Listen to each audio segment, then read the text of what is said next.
Hey night traveler, welcome to the Stealth Podcast. Here, you'll hear chilling stories to help you drift to sleep or keep you awake. Before we start, drop a comment telling me what time you're tuning in and where you're listening from. Now, kill the lights, put your headphones on, and let's hit the road. My name is Derek Halstead. I'm 43 years old, and I live in Portland, Oregon. I've been doing the van life thing for about 2 years when I decided Alaska was calling my name. You know how it is. You see those photos online, all that untouched wilderness, the northern lights dancing across the sky like some kind of cosmic miracle, and you think, yeah, that's what I need. My van was a 2015 Ford Transit that I converted myself. Nothing fancy, but it had everything. A bed, a small propane stove, solar panels on the roof, and enough insulation to keep me from freezing to death. Or so I thought. I left Portland in early September, right when the leaves were starting to turn. The drive up through Canada was incredible, but nothing prepared me for Alaska. I mean, you can look at pictures all day long, but when you're actually there, when you're driving through those endless forests with mountains that look like they're trying to punch holes in the sky, it hits different. I'd been on the road for 3 weeks, staying in campgrounds and rest stops, meeting other van lifers along the way. But the further north I went, the fewer people I saw. By the time I crossed into Alaska, I was pretty much alone. That should have been my first warning, honestly. When experienced travelers are heading the opposite direction and you're the only idiot still going north in late September, maybe there's a reason for that. I ended up on this old logging road about 60 miles outside of Fairbanks. I'd found it on one of those apps that van lifers use to share free camping spots. The description said it was remote but accessible and had incredible views. What it didn't mention was that the last person to update the listing had done so 3 years ago, or that accessible apparently meant driving over rocks the size of bowling balls for the last 2 miles. My van was bouncing around so much I thought my solar panels were going to shake right off the roof. But I was stubborn, and I'd driven too far to turn back. Plus, the sun was already getting low. You don't have much daylight that far north in September, maybe 7 or 8 hours if you're lucky. And I didn't been caught setting up camp in the dark. When I finally found a spot to park, it was perfect. I mean, disturbingly perfect. There was this clearing surrounded by black spruce trees, their branches so heavy they almost touched the ground. A small creek ran nearby, and I could see mountains in the distance, their peaks already dusted with snow. The silence was incredible, the kind of quiet that makes your ears ring because they're not used to it. No traffic, no voices, no nothing. Just wind moving through the trees and water trickling over rocks. I remember standing there thinking I'd found paradise, like I'd discovered some secret place that nobody else knew about. I even took a selfie and posted it with the caption, "Off the grid and loving it." God, I was such an idiot. I spent the rest of that evening setting up camp, which basically meant leveling the van, checking my water supply, and cooking some ramen on my propane stove. The temperature was dropping fast. It was probably in the low 40s, so I put on my heavy jacket and made a small fire outside. Not for warmth, really, but for the vibe. There's something primal about sitting next to a fire in the wilderness, you know? Makes you feel connected to all those people who came before us, who survived out here with way less gear than I had. I sat there for hours, watching the flames, listening to the woods, feeling pretty damn pleased with myself. At one point I thought I heard something moving in the trees, but I figured it was just a moose or maybe a bear passing through. Alaska's full of wildlife. That's part of the appeal, right? It wasn't until I was getting ready for bed, maybe around 10 o'clock, that I noticed something weird. There was a cabin. I don't mean I suddenly saw a cabin appear out of nowhere. It had been there the whole time. I just hadn't noticed it. It was set back in the trees, maybe 100 yards from where I'd parked, completely dark and half hidden by branches. The logs were weathered gray, and there was something about it that just felt wrong, like it was watching me. I stood there staring at it for a long time, trying to decide if it was abandoned or if someone might actually live there. There was no smoke coming from the chimney, no vehicles, no lights, nothing. But something about it made my skin crawl. I told myself I was being paranoid, that it was probably some old hunting cabin that hadn't been used in years.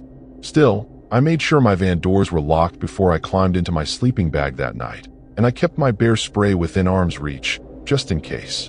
I woke up around 3 in the morning to the sound of my van rocking. Not gently, like wind pushing against it, but deliberately, like someone was testing how solid it was. My heart was immediately hammering in my chest, and I lay there frozen in my sleeping bag, trying to convince myself I was imagining things. But then it happened again, a definite push against the driver's side, hard enough to make my hanging lantern swing back and forth. I could hear my pulse in my ears, that scary kind of fear where your whole body goes cold and your mind starts racing through every horrible possibility. Bears, I thought. It's got to be a bear. They're curious animals, everyone knows that. They investigate things. But then I heard something that made my blood turn to ice. Footsteps. Not paws. Footsteps. Human footsteps crunching on the gravel around my van, slow and measured, like whoever it was had all the time in the world.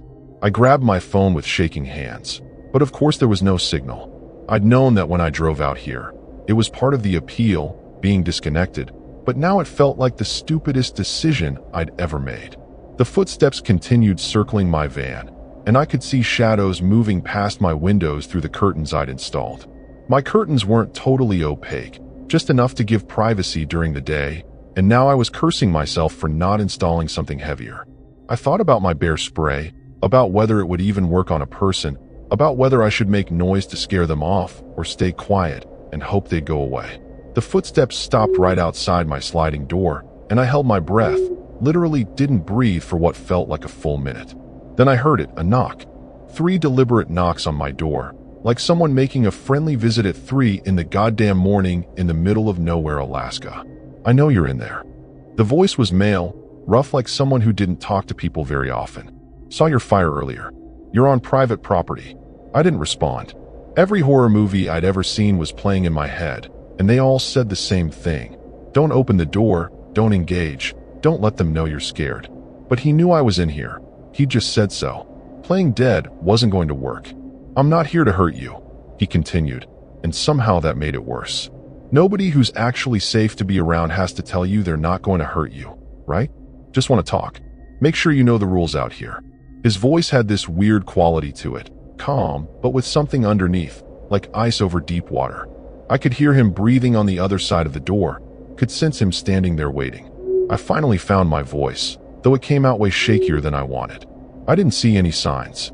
I'll leave first thing in the morning. There was a long pause, and I wondered if he'd gone away, but then he laughed, this dry, humorless sound that made my skin crawl. Morning's too late. You already broke the rules. Already contaminated the area with your garbage fire and your city stink. City stink? What the hell was he talking about? I hadn't done anything except cook some ramen and make a small campfire. Look, I said, trying to sound reasonable. I'm sorry if I caused any problems. I'll pack up and go right now if you want. Another pause, longer this time. When he spoke again, his voice was closer, like he had his mouth right up against the door. You think you can just drive away? In the dark? On that road? You'd be lucky to make it a mile before you break an axle or drive off a cliff. No, you're staying put until sunrise. Then we'll discuss your trespassing fee. Trespassing fee. Those words hung in the air like a threat, and I knew with absolute certainty that this wasn't about money. This was about power, about control, about some guy who'd gone so far into the wilderness that he'd lost whatever made him human. I'd heard stories about people like this, hermits who claimed huge chunks of land and dealt with intruders in their own way, far from any law enforcement or witnesses. The scary thing was, he was right about the road. I'd barely made it up here in daylight, and attempting it at night would be suicide. I was trapped. What kind of fee? I asked, hating how weak my voice sounded. He didn't answer. I heard his footsteps again, moving away from the van, and then silence. Complete, total silence. I waited there in the dark, clutching my bear spray, watching the windows, expecting him to come back any second. But he didn't. The rest of the night passed in this horrible state of suspense, where every tiny sound made me jump. Every shadow looked like a person. When dawn finally came, gray and cold, I'd been awake for hours. I was exhausted but wired. That disturbing combination where your body wants to collapse, but your mind won't let it. I carefully pulled back my curtain and looked outside. The clearing looked different in daylight, less beautiful and more exposed. I could see the cabin clearly now, and there was smoke coming from its chimney. Someone was definitely living there. My van seemed undamaged. I checked from the inside as best I could, but there was something on my windshield. I leaned forward to get a better look, and my stomach dropped. It was a dead rabbit, gutted and hung by its back legs from my windshield wiper with what looked like fishing line. Blood had dripped down the glass in long streaks, already starting to freeze in the cold morning air.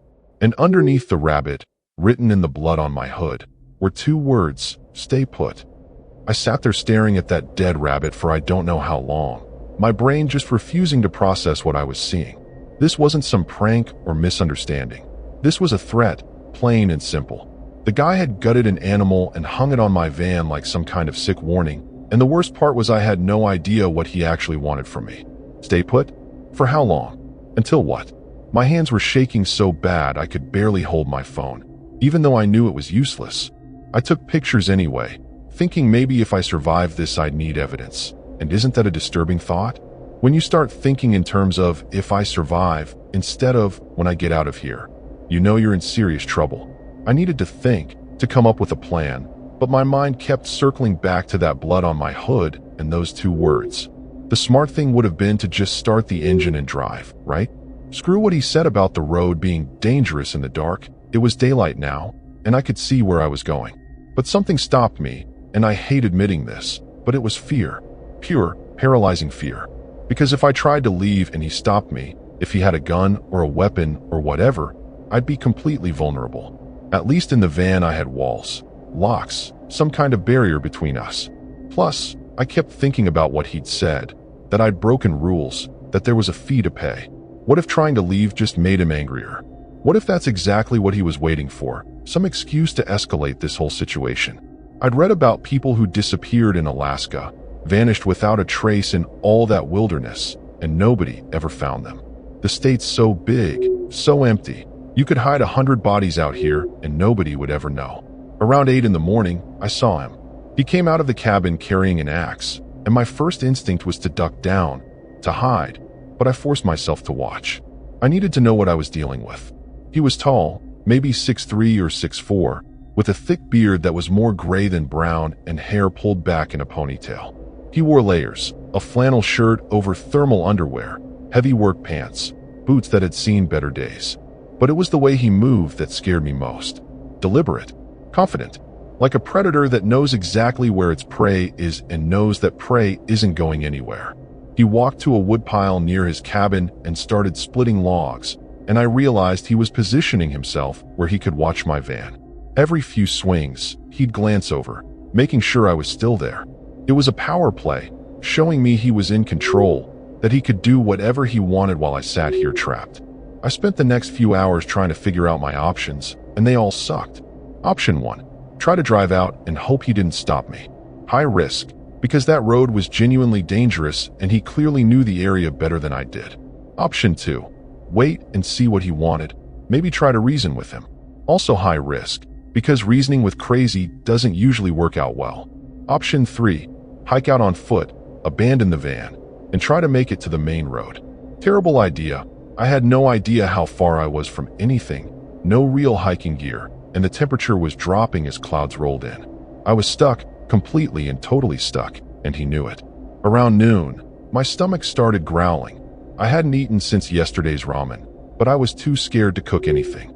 The smell might attract him over, give him another excuse to approach the van. That's when I noticed something that made my situation even worse. My fuel gauge. I'd been running the heater on and off all morning because it was cold, probably in the mid-30s, and I hadn't thought about what that was doing to my gas tank. I was down to a quarter tank, maybe less. If I did try to drive out of here, I might not have enough fuel to make it back to civilization, especially if I had to backtrack or take a wrong turn. The nearest gas station was probably 50 miles away, maybe more.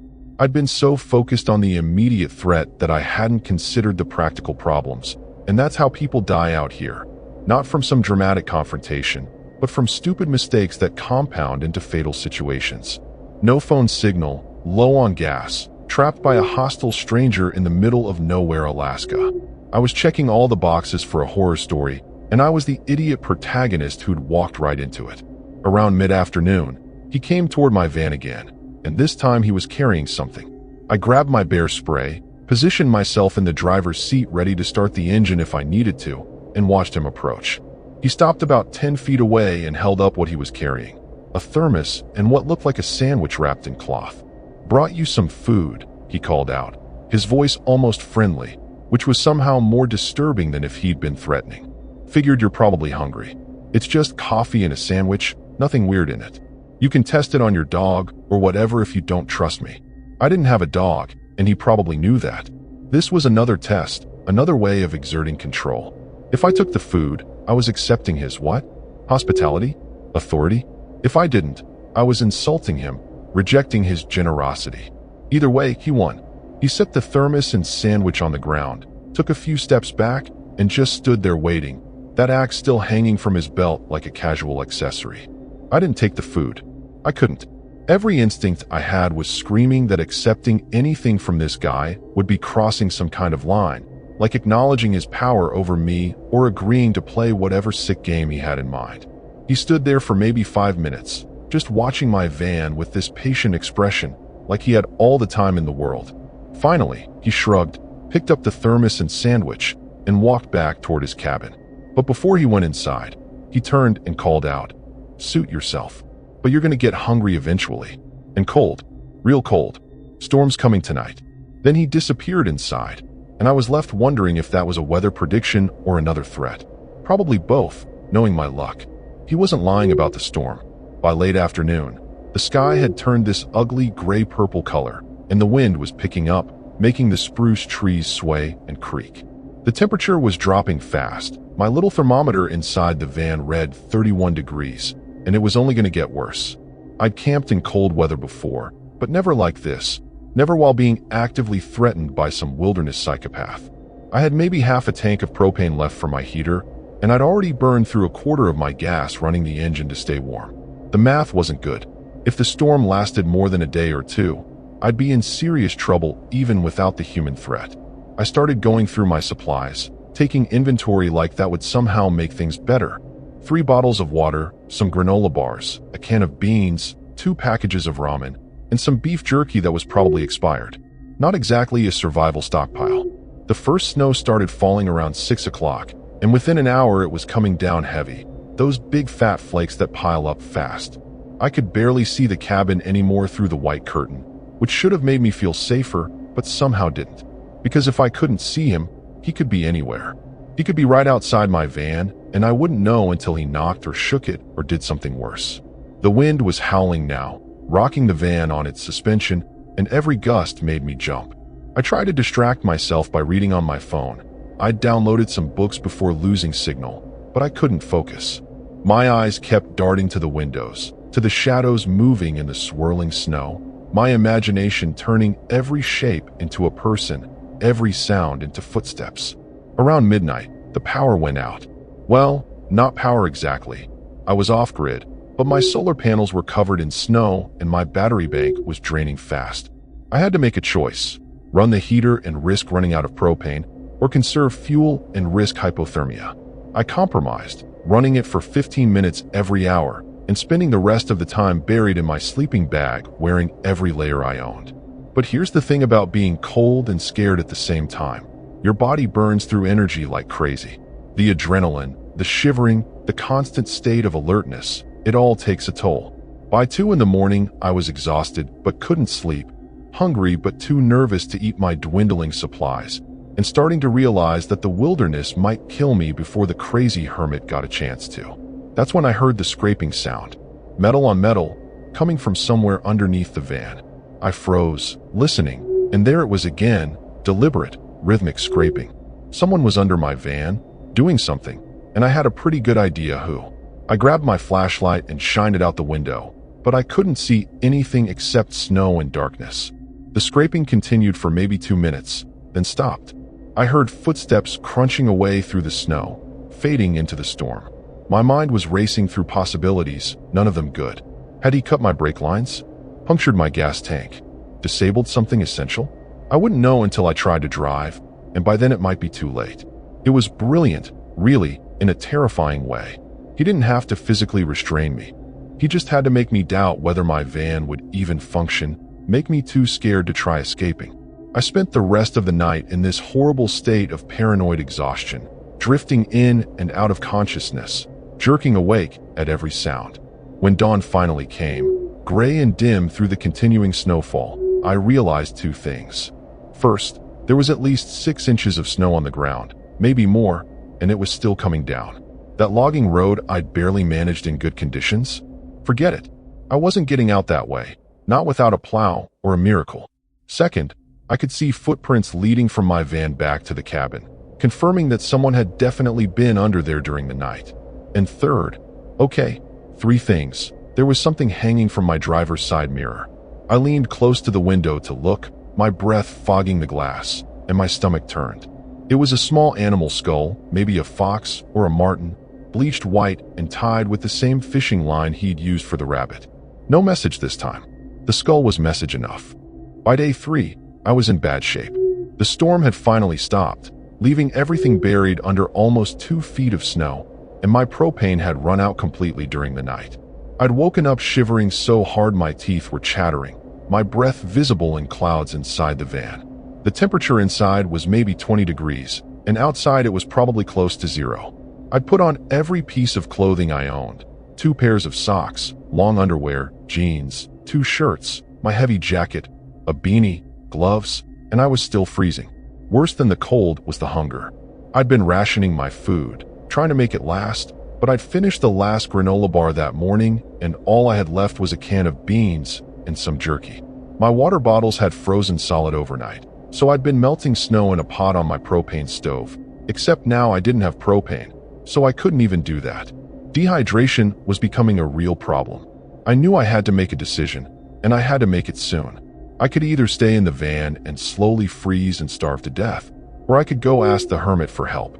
Both options were terrifying, but at least one of them involved action, involved trying. I spent about an hour talking myself into it, rehearsing what I'd say, how I'd approach him. I'd be respectful, apologetic, make it clear I just needed help getting out of here and I'd never come back. Maybe he wasn't as crazy as I thought. Maybe he was just territorial, and once he saw I was serious about leaving, he'd help me. Or maybe he'd kill me the second I stepped out of my van. But sitting here waiting to die seemed worse than taking a chance. And that's the kind of logic you end up with when you're desperate and scared and not thinking clearly. I opened my van door for the first time in 2 days, and the cold hit me like a physical force. The air was so frigid it hurt to breathe, and the snow was deep enough that I immediately sank past my ankles.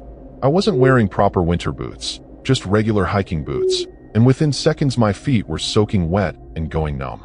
The walk to his cabin was only about 100 yards, but it felt like a mile. Every step was exhausting, punching through the crusty top layer of snow, and I kept thinking about how vulnerable I was out here in the open. If he wanted to hurt me, now would be the perfect time. I could see smoke coming from his chimney, and the cabin looked almost cozy compared to my frozen van, which made me hate him even more. He'd been warm and comfortable this whole time while I'd been suffering. I knocked on his door, and for a long moment nothing happened. Then I heard movement inside, heavy footsteps, and the door swung open.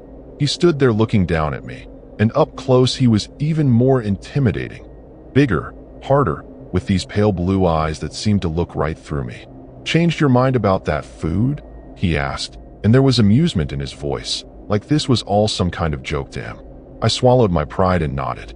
"I need help," I said, and my voice came out weak and desperate. "My propane's gone. I'm out of food. I can't drive out with all this snow. Please, I'll pay you. I'll do whatever you want. Just help me get out of here." He studied me for a long moment, then stepped aside. "Come in. You look like you're about to keel over." The inside of his cabin was like stepping into a different world. It was warm, gloriously, beautifully warm, with a fire crackling in a stone fireplace. The space was bigger than it looked from outside, one large room with a sleeping area in one corner, a kitchen area in another, and a sitting area near the fire. But what struck me most were the walls. They were covered in things: animal pelts, antlers, maps, and photographs. Lots of photographs. Most were of the wilderness, mountains and forests and wildlife, but some were of people.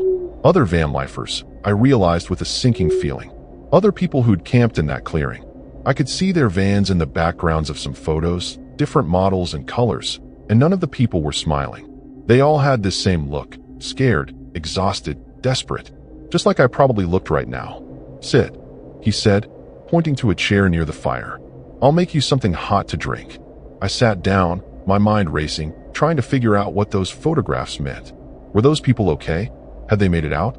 Or were they still out there somewhere, buried under the snow, their bodies frozen and forgotten? He handed me a mug of coffee, and I wrapped my hands around it, the warmth almost painful against my frozen fingers. He sat down across from me, that same patient expression on his face. "So," he said, "you want to leave. That's understandable. But see, there's a problem. You came onto my land without permission. You ignored the warnings. And now you want me to just let you walk away." I started to protest, to say I hadn't seen any warnings, but he held up a hand. The dead rabbit was a warning. The skull was a warning. Everything I've done has been a warning, and you're still here. So now we need to talk about the fee I mentioned. The trespassing fee. He leaned forward, and his smile didn't reach his eyes. "See, Derek. Yeah, I know your name. I looked through your wallet while you were sleeping that first night. I don't want your money. What I want is much simpler. I want you to stay." The coffee mug slipped from my hands and shattered on the floor, hot liquid splashing across the wooden boards, but I barely noticed. "Stay? What the hell did he mean, stay?" My brain was struggling to process his words, to understand what he was actually saying, and all I could think about were those photographs on the wall, all those scared faces. "Stay for how long?" I managed to ask, and my voice sounded hollow, distant, like it was coming from someone else. He stood up slowly, walked to the wall, and touched one of the photographs, a woman in her 30s standing next to a white Sprinter van. "Sarah stayed for 3 weeks. Nice girl, from Seattle, thought she could handle Alaska." He moved to another photo, a younger guy with a beard. "Marcus lasted about 10 days before he tried to run. That was a mistake." The way he said it, so casual, so matter-of-fact, made my blood run cold. "You're insane," I said, and I tried to stand up, tried to move toward the door, but my legs wouldn't work right. The cold, the exhaustion, the fear, it all hit me at once, and I stumbled. He caught me easily, his grip on my arm like iron, and guided me back to the chair. "I'm not insane, Derek. I'm a realist. You city people, you come up here thinking you're adventurers, thinking you're gonna find yourself, or whatever bullshit you tell yourselves. But you don't respect the wilderness. You don't understand it. Someone needs to teach you." He went to his kitchen area and came back with a cloth, started wiping up the spilled coffee like nothing was wrong, like we were having a normal conversation. "I've lived out here for 17 years. 17 years without needing anyone, without depending on your civilization. And every few months, someone like you shows up, making noise, leaving trash, disturbing the natural order. So I give them a choice. Learn to survive properly, or don't survive at all." I realized then, with horrible clarity, what he was saying. This wasn't just about territory or some trespassing fee. This was about control, about power, about a man who'd gone so far into isolation that he'd created his own twisted rules for his own twisted kingdom. "The people in those photos," I said, forcing the words out, "what happened to them?" He glanced at the wall, considering. "Some of them learned. Got humble, got respectful, understood what it takes to survive out here. I sent them on their way eventually, better people than when they arrived. Others," he trailed off, shrugged. "Others didn't adapt. Natural selection, Derek. The wilderness doesn't care about your feelings, or your rights, or your phone service. It just cares about whether you're strong enough to survive it." My mind was screaming at me to run, to fight, to do something, but I was trapped, weak from hunger and cold, in his cabin, surrounded by miles of frozen wilderness. "What do you want from me?"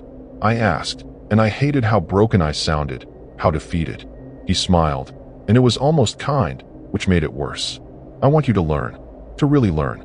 Not this fake wilderness experience you were having in your fancy van with your solar panels and your propane heater. Real survival. You'll stay here, work with me, learn how to trap, how to hunt, how to respect this land. And when I think you've genuinely understood what it means to survive without your modern conveniences, then maybe, I'll consider letting you leave." He stood up, walked to the door, and opened it, letting in a blast of freezing air. "Or you can leave right now. Walk out that door, try to make it back to civilization in your wet boots and your city clothes. See how far you get in this cold. Your choice, Derek. Stay and learn, or leave and die. Either way, you're teaching someone a lesson, either yourself or the next person who finds your frozen corpse." I looked out at the snow, at the gray sky, at my distant van barely visible through the trees. I thought about that logging road, about how I'd barely made it up here in good conditions, about how it was now buried under 2 feet of snow. I thought about my quarter tank of gas, my frozen water bottles, my empty propane tank. I thought about whatever he'd done under my van that night, whether it would even start. And I realized he was right. I wouldn't make it. Not in this condition, not in this weather. I'd get maybe a mile before hypothermia set in, before I collapsed in a snowbank and never got up. My only chance of survival was staying here, playing along with his sick game, and hoping I could find an opportunity to escape later when I was stronger, when the weather improved, when I had a real chance. Okay, I said quietly. I'll stay. I'll learn. His smile widened, and he closed the door, shutting out the cold and sealing my fate.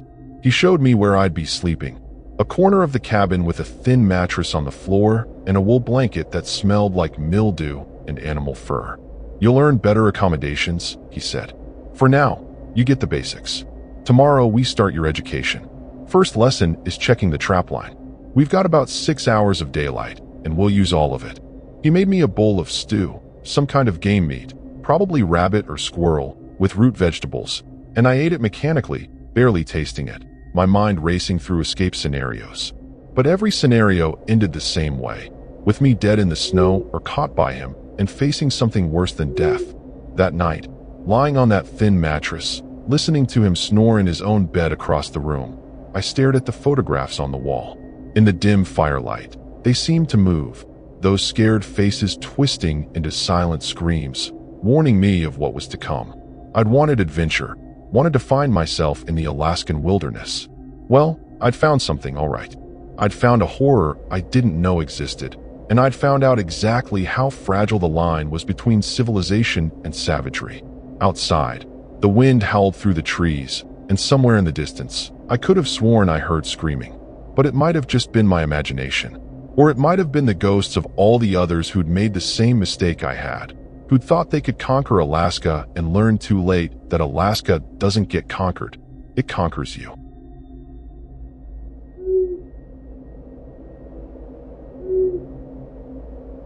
My name is Elena Vasquez. I'm 38 years old, and I live in Anchorage, Alaska. I know that sounds crazy considering what I'm about to tell you, but yeah, I actually live here, born and raised. My husband Marco and I had been doing the van life thing on weekends for about 6 months, just short trips to get away from our jobs. I'm a nurse at Providence Hospital, and he's a mechanical engineer. We bought this beautiful 2018 Ram ProMaster, spent months converting it with cedar paneling, a full kitchen setup, even a little wood stove for those cold nights. It was our escape pod, our little piece of freedom when the grind got too heavy. Marco's originally from San Diego, and even after 8 years in Alaska, he still wasn't completely used to the darkness, the cold, the way winter just swallows everything up here. It was late October when we decided to take a longer trip, maybe 4 or 5 days, out to the Kenai Peninsula. The salmon runs were done, most tourists had cleared out, and we figured we'd have the place practically to ourselves. Our daughter Lily was staying with my mom in Anchorage. She's 15 and thought camping in October was literally the dumbest thing ever, which is pretty standard teenager talk. We loaded up the van with enough supplies for a week just to be safe.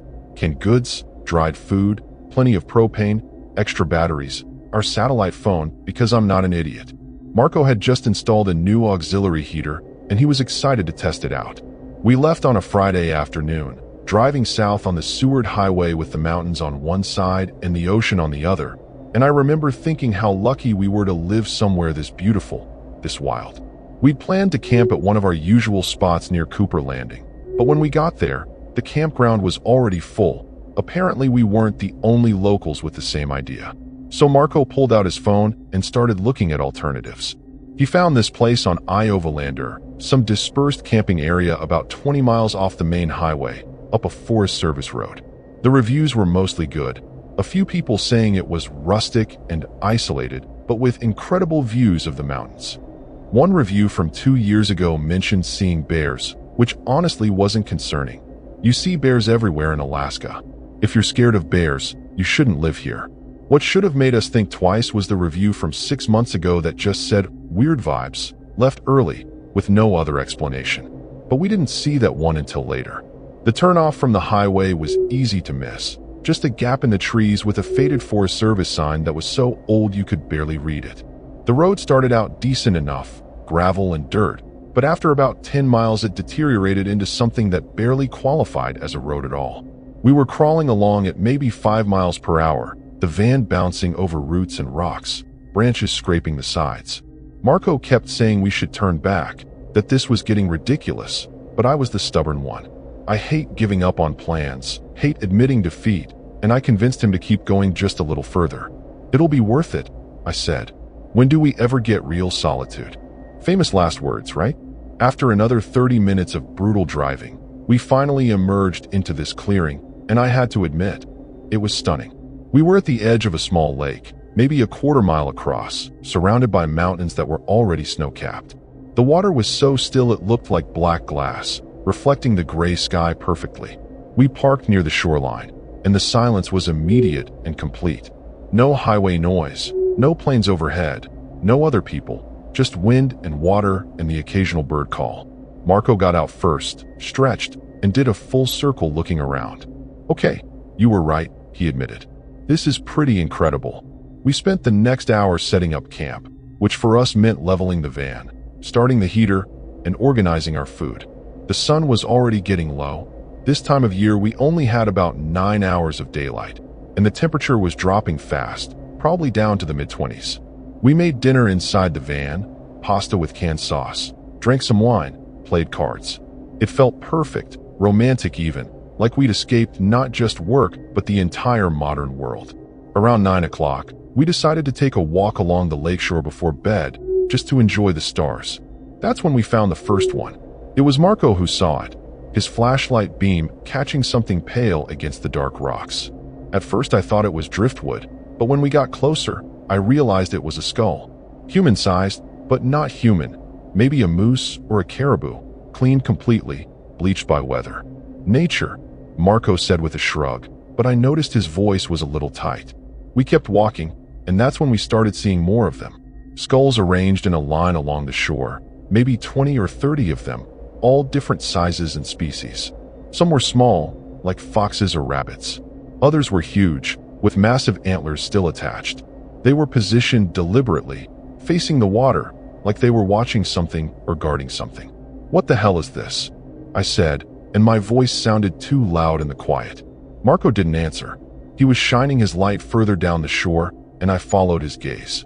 There, maybe 50 yards away, I could see a structure, something built from logs and bones, standing at least 10 feet tall. And behind it, barely visible in the darkness, I could see lights. Not fire. Electric lights. Someone was out here, and whoever they were, they had some very disturbing hobbies. We didn't say anything, just turned around and walked quickly back to the van, not quite running but close to it. My heart was hammering, and I kept wanting to look over my shoulder, kept imagining someone watching us from the darkness. When we got inside, Marco immediately locked all the doors and closed the curtains, and we just sat there for a minute trying to process what we'd seen. "Maybe it's some kind of art installation," he suggested, but his voice had zero conviction. "Or like a hunting memorial thing?" I shook my head. "That wasn't art, Marco. That was disturbing. That was wrong."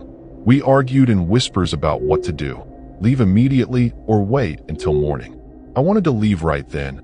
Forget the fact that navigating that horrible road in the dark was asking for trouble. But Marco pointed out that we'd probably damage the van, maybe get stuck, and then we'd really be screwed. "First light," he said. "We leave at first light, I promise." I tried to sleep, but couldn't.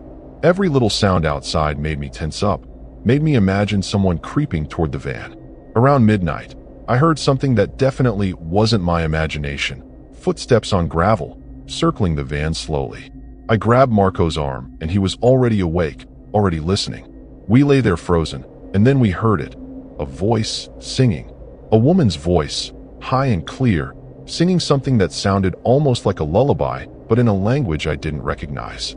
Not Russian, not any native language I'd heard, just something strange and old and eerie as hell. The singing got closer, right up next to the van, and then stopped. In the silence that followed, I could hear breathing on the other side of the thin wall, could sense someone standing right there. Marco's hand found mine and squeezed so hard it hurt. Then, Without warning, something hit the side of the van, hard, like someone had struck it with a stick or a rock, and we both jumped. "Go away," Marco shouted, and I immediately wished he hadn't, because now whoever it was knew we were awake, knew we were scared. The singing started again, moving away from the van, back toward the shoreline, and gradually faded until we couldn't hear it anymore. We spent the rest of the night wide awake, huddled together, watching the windows. Every shadow looked like a person, every sound like a threat. When dawn finally came, gray and cold, we didn't waste time. Marco started the engine while I quickly stowed everything that was loose, and we started driving back toward the highway. But something was wrong immediately. The van was pulling to the left, hard, and there was a grinding sound coming from the front wheel. Marco stopped and got out to look, and I heard him swear loudly. "What is it?" I called through the window. He came around to my side, his face pale. "Someone cut partway through the brake line. Not all the way, we can still brake, but barely. And they loosened the lug nuts on the front left tire. If we'd driven faster, if we'd hit a bump wrong." He didn't finish the sentence, but he didn't need to. Someone had tried to disable our van, to trap us here, and they'd done it carefully, surgically, in a way that might look like an accident if we crashed. "Can you fix it?" I asked, though I already knew the answer. Marco's a good mechanic, but we didn't have the parts or tools for something like this, not out here. "I can tighten the lug nuts, make it a little safer, but the brake line. We'll have to drive really slowly, really carefully, and hope we make it to the highway." He was under the van for maybe 20 minutes, working with what limited tools we had, and the whole time I was watching the tree line, expecting someone to appear. I'd gotten the satellite phone out and tried to call for help, but we were in a valley and couldn't get a signal. The mountains were blocking us, trapping us as effectively as whoever had sabotaged our van. We started driving again, Marco behind the wheel, me in the passenger seat with the satellite phone in my lap, still trying to get a signal. The grinding sound had gotten worse, and every time we hit a bump, I was sure the wheel was going to come off completely. We'd only made it about 3 miles when we came around a curve and had to stop. The road was blocked. A massive spruce tree had fallen across it, too big to drive over, too heavy to move. "No way that just fell," Marco said quietly. "Someone cut it. Look at the base." He was right. I could see the notch cut into the trunk, the clean marks of an axe or a chainsaw. This wasn't an accident. This was a trap. We were being herded, controlled, forced to stay in this valley with whoever had been singing outside our van last night. "We hike out," I said, already pulling on my boots. "Leave the van, take what we can carry, and hike back to the highway." Marco shook his head. "That's 20 miles, Elena. Through rough terrain, with whoever's doing this probably watching us. And it's supposed to snow tonight." He pulled out his phone, checking the weather, and showed me the forecast. A major storm system was moving in, expected to drop 8 to 12 inches starting that evening. If we tried to hike out and got caught in that storm without proper gear, we'd die of exposure. "So what then?" I demanded, feeling panic rising in my chest. "We just sit here and wait for whoever's playing these sick games to come finish what they started?" Marco was quiet for a long time, staring at that fallen tree, and when he finally spoke, his voice was different, harder, more determined. "No, we find them first. We figure out what they want, and we end this on our terms, not theirs." I wanted to argue, wanted to tell him that was the stupidest plan I'd ever heard, but the truth was we didn't have a lot of options. We couldn't drive forward or back, couldn't hike out safely, couldn't call for help. We were stuck in this valley with someone who clearly knew the area better than we did, someone who demonstrated they were willing and able to hurt us. Marco got the satellite phone and climbed to the highest point he could find, trying to get a signal, while I went through our supplies, taking inventory. We had food for maybe 4 more days, plenty of water, some basic first aid supplies, flashlights, a camp axe, bear spray. Not exactly an arsenal, but better than nothing. When Marco came back, he was frustrated but not surprised. "No signal. The mountains are blocking us from every angle. We're on our own." The way he said it, so final and defeated, made something inside me snap. I'd lived in Alaska my whole life, had dealt with isolation and danger and the constant threat of the wilderness. I wasn't going to let some psycho with a weird bone collection take me down. "Fine," I said. "Then let's go introduce ourselves to our neighbor." We packed light, but smart. Water, energy bars, the bear spray, Marco's hunting knife, flashlights, and the satellite phone just in case we could find higher ground. We also brought our camping axe, which wasn't much of a weapon, but made me feel slightly less vulnerable. The walk back to the clearing felt different in daylight, less ominous, but somehow more real. When we reached the shore where we'd seen the skulls, they were still there, that long line of death facing the water, and in the daylight I could see they'd been arranged with disturbing precision. Some had flowers placed inside them, dead flowers, brown and withered. Others had small stones stacked on top in careful cairns. This wasn't random. This was ritual, obsessive, the work of someone who'd spent a long time perfecting their craft. The structure we'd seen in the darkness was even worse up close. It was maybe 12 feet tall, built from stripped logs lashed together with what looked like sinew or leather cord, and decorated with bones of all sizes, ribs forming patterns, vertebrae hanging like wind chimes, skulls positioned at the corners like gargoyles. At the top was the largest skull I'd ever seen, probably a grizzly bear, its jaw hanging open in a permanent roar. "Jesus Christ," Marco whispered, and I could hear the fear in his voice despite his earlier bravado about ending this on our terms. Beyond the structure, about 200 yards away through the trees, I could see a cabin. It was bigger than I'd expected, well built, with solar panels on the roof and what looked like a satellite dish. Smoke was coming from a metal chimney, and those electric lights we'd seen were strung along the front porch. Whoever lived here wasn't some primitive hermit. They had power, technology, resources. We approached carefully, staying in the tree line, watching for movement. The cabin had windows, but they were covered with heavy curtains, making it impossible to see inside. There was a woodshed to one side, a small greenhouse, and what looked like a root cellar built into a hillside. Everything was neat, organized, maintained. This was someone's home, not some abandoned hunting shack. Marco touched my arm and pointed to the side of the cabin. There were more skulls mounted on the wall, dozens of them, but these were different. These had names carved into the bone in small, precise letters. I squinted, trying to read them, and my blood went cold. Jennifer K., 2019. Michael T., 2021. David and Susan R., 2023. These weren't animal skulls. These were people, or at least, they were memorials to people. My mind was racing, trying to process what this meant. Was this person a serial killer? A collector? Someone who'd found bodies in the wilderness and kept trophies? Before I could say anything, the cabin door opened and a woman stepped out. She was maybe 55 or 60, with long gray hair and a braid down her back, wearing layers of wool and fleece that made her look bulky. Her face was weathered, deeply lined, with eyes so pale they were almost colorless. She looked directly at where we were hiding in the trees, like she'd known we were there the whole time. "You can come out," she called, her voice carrying easily across the clearing. "I don't bite." "Well, not usually." She laughed at her own joke, a dry sound like wind through dead leaves. Marco and I exchanged glances, and I could see the same calculation happening in his mind that was happening in mine. We could run, try to get back to the van, but she'd already proven she could find us, could sabotage us. Better to face her, to understand what we were dealing with. We stepped out of the trees, and she smiled, though it didn't reach those pale eyes. "There you are. I was wondering when you'd work up the courage.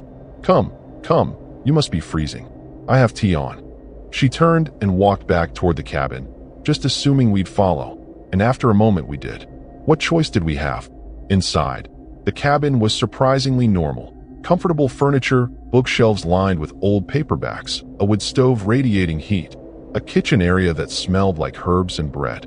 It was almost cozy, which made it worse somehow. The normalcy of it clashed with everything we'd seen outside, with those skulls and names and bone structures.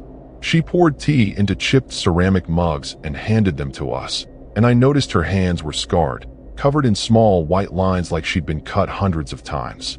"I'm Vera," she said, sitting down across from us. "And you're Elena and Marco. I know because I went through your van while you were sleeping the first night. You have a daughter, Lily. She's very pretty." The casual mention of my daughter sent ice through my veins, and I saw Marco's jaw clench. "What do you want?" I asked, keeping my voice as steady as I could. Vera sipped her tea, considering. "Want? That's an interesting question. What does anyone want, really? Connection. Purpose. To matter in this vast, indifferent universe." She set down her mug and leaned forward, and her intensity was suddenly frightening. I've lived out here for 22 years. 22 years since I walked away from civilization and all its lies and compromises.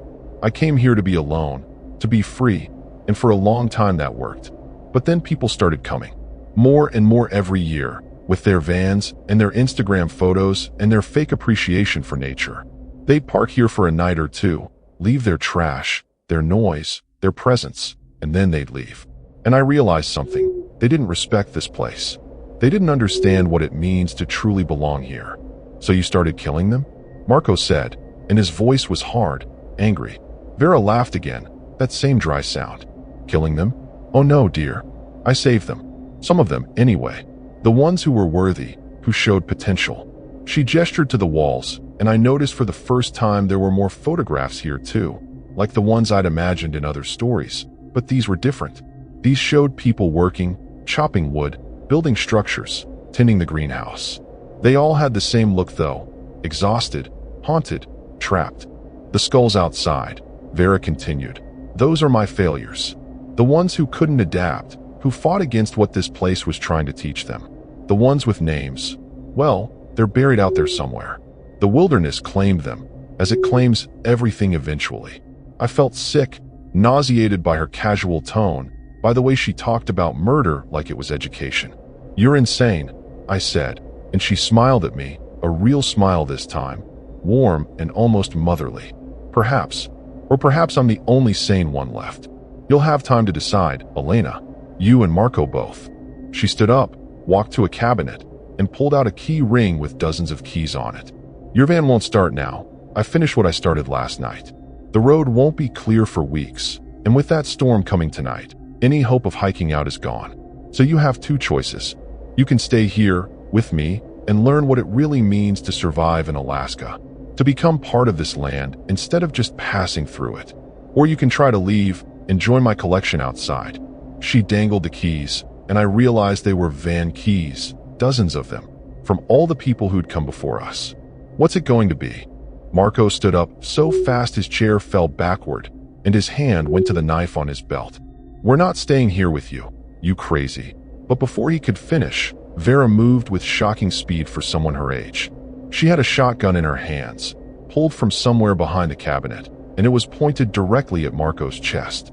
Sit down, she said calmly, and all the false warmth had drained from her voice.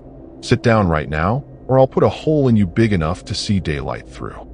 Marco slowly raised his hands and sat back down, and I could see his mind working, calculating whether he could rush her, whether the bear spray on my belt would be fast enough. But we both knew the truth. At this range, with a shotgun, she'd kill him before he moved 3 feet. Vera kept the gun trained on us while she moved to the door and locked it with one hand, pocketing the key. I really hoped we could do this the civilized way, she said, sounding genuinely disappointed. But you're like all the others, so sure you know better, so certain you can just walk away from consequences. That's the problem with your generation. You've never had to face real consequences for anything. She gestured toward a door I hadn't noticed before, partially hidden behind a bookshelf. Through there? Now, both of you. When neither of us moved, she fired a shot into the ceiling, the sound deafening in the small space, and splinters rained down on us. My ears were ringing, and my heart was trying to punch through my ribs. Now, she screamed, and we stumbled toward the door. The door opened onto a staircase leading down into darkness, and the smell that came up was horrible. Earth and mildew, and something else, something organic and rotting. Down, Vera commanded, staying behind us with the shotgun. We descended carefully, Marco going first, me right behind him, our hands on the rough wooden walls for balance. At the bottom was a room, maybe 15 feet square, carved directly into the earth and reinforced with timber. There was a single battery-powered lantern hanging from a hook, casting weak yellow light over what I can only describe as a dungeon. The walls had chains bolted into them, old stains on the dirt floor that I tried not to think about, and in the corner was a bucket that explained part of the horrible smell. But worse than any of that were the people. There were 3 of them, 2 men and a woman, all looking like they'd been down here for weeks. They were filthy, emaciated, with hollow eyes and skin that had gone pale from lack of sunlight. One of the men was probably in his 30s, the other maybe 50, and the woman looked like she might be in her 40s, though it was hard to tell. They were chained to the wall with enough slack to move around, but not enough to reach the stairs, and when they saw us, they didn't react with hope or relief. They just looked at us with this terrible resignation, like we were already dead and just didn't know it yet. "Meet your new roommates," Vera said from the top of the stairs. "This is Ryan, Thomas, and Patricia. They've been here for, oh, how long has it been? 2 months? 3. The younger man, Ryan, looked up at her with pure hatred. 86 days, he said hoarsely. "I'm counting." Vera laughed. "Of course you are. Always counting, keeping track, like that changes anything." She came down a few steps, still keeping the shotgun ready. "Here's how this works. You'll stay down here until I decide you're ready to work. That might be a few days, might be a few weeks, depends on your attitude. If you cooperate, if you show me you understand what I'm teaching, you'll get to come upstairs, work in the daylight, earn better food, better treatment. If you fight, if you cause problems, well." She gestured to the stains on the floor. "The earth is hungry, and it's not picky about what it eats." She pulled out 2 sets of chains from a hook on the wall and tossed them down to us. "Put those on. Ankle cuffs. Marco first, then Elena. Try anything and I'll shoot him. Then you, then everyone else down here. Waste of good workers, but I'll do it." My hands were shaking so badly I could barely work the cuffs, the metal cold and heavy. The reality of our situation finally crashing down on me completely. We were prisoners. Our daughter thought we were on a camping trip. My mom expected us back in 4 days, but nobody would know where to look for us. That Forest Service road wasn't on most maps, and even if someone came searching, they'd never find this cabin, never think to look here. Vera watched until we were both secured, then nodded in satisfaction. "Good. Now let's talk about the rules. You get fed once a day, usually in the morning. You get water whenever I feel like bringing it. The bucket in the corner is your toilet. If it gets too full, you empty it yourselves using that hatch."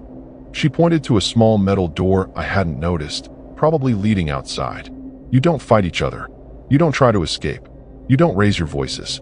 And most importantly, you don't forget that your lives belong to me now. Break the rules and people get hurt."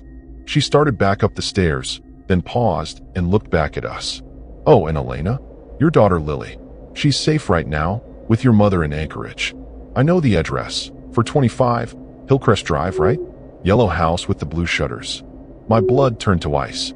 She knew where my daughter lived. She'd researched us, planned this, and now she had leverage that went far beyond just our own lives. "If you're smart," Vera continued, her voice soft and deadly, "you'll cooperate fully.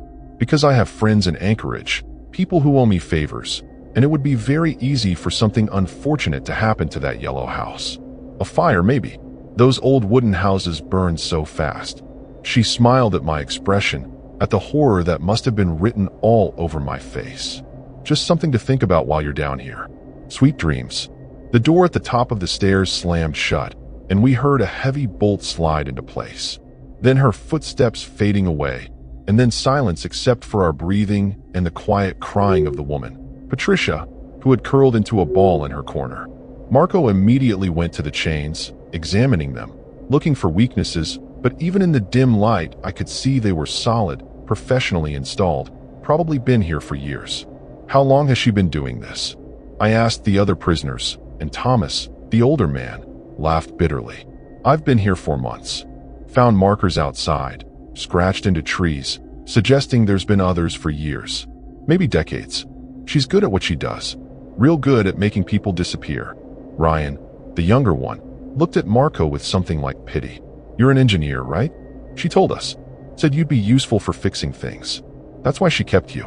If you'd been alone, she probably would have killed you already and added your skull to her collection."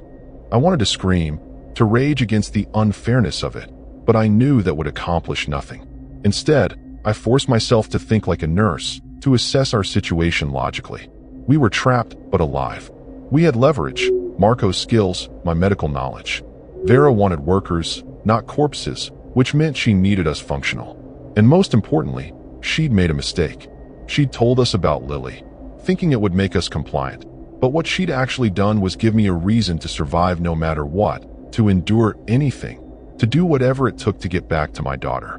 I looked at Marco and saw the same determination in his eyes. We would survive this. We would find a way out. And when we did, Vera would pay for every single person she'd hurt. The first 3 days were the worst. Vera kept us on starvation rations. A bowl of thin soup once a day, barely enough water, and the cold down in that earthen basement was brutal. At night the temperature dropped so low we could see our breath, and the only warmth came from huddling together with the other prisoners. Ryan told us his story in whispers during those long dark hours. He'd been a software developer from Seattle, doing Vanlife for a year, thought he'd found the perfect hidden spot. She seemed so nice at first, he said, his voice hollow. Invited me in for tea, just like she did with you. By the time I realized what was happening, I was already chained down here. Thomas had been a retired teacher from Oregon, traveling with his wife. She took Linda first, he said, and his voice cracked. Made me watch while she put her with the others. Said Linda didn't show promise, didn't have the right spirit. I think about her every day. Patricia barely spoke at all. She'd been a wildlife photographer from Canada, and whatever Vera had done to her had broken something fundamental inside.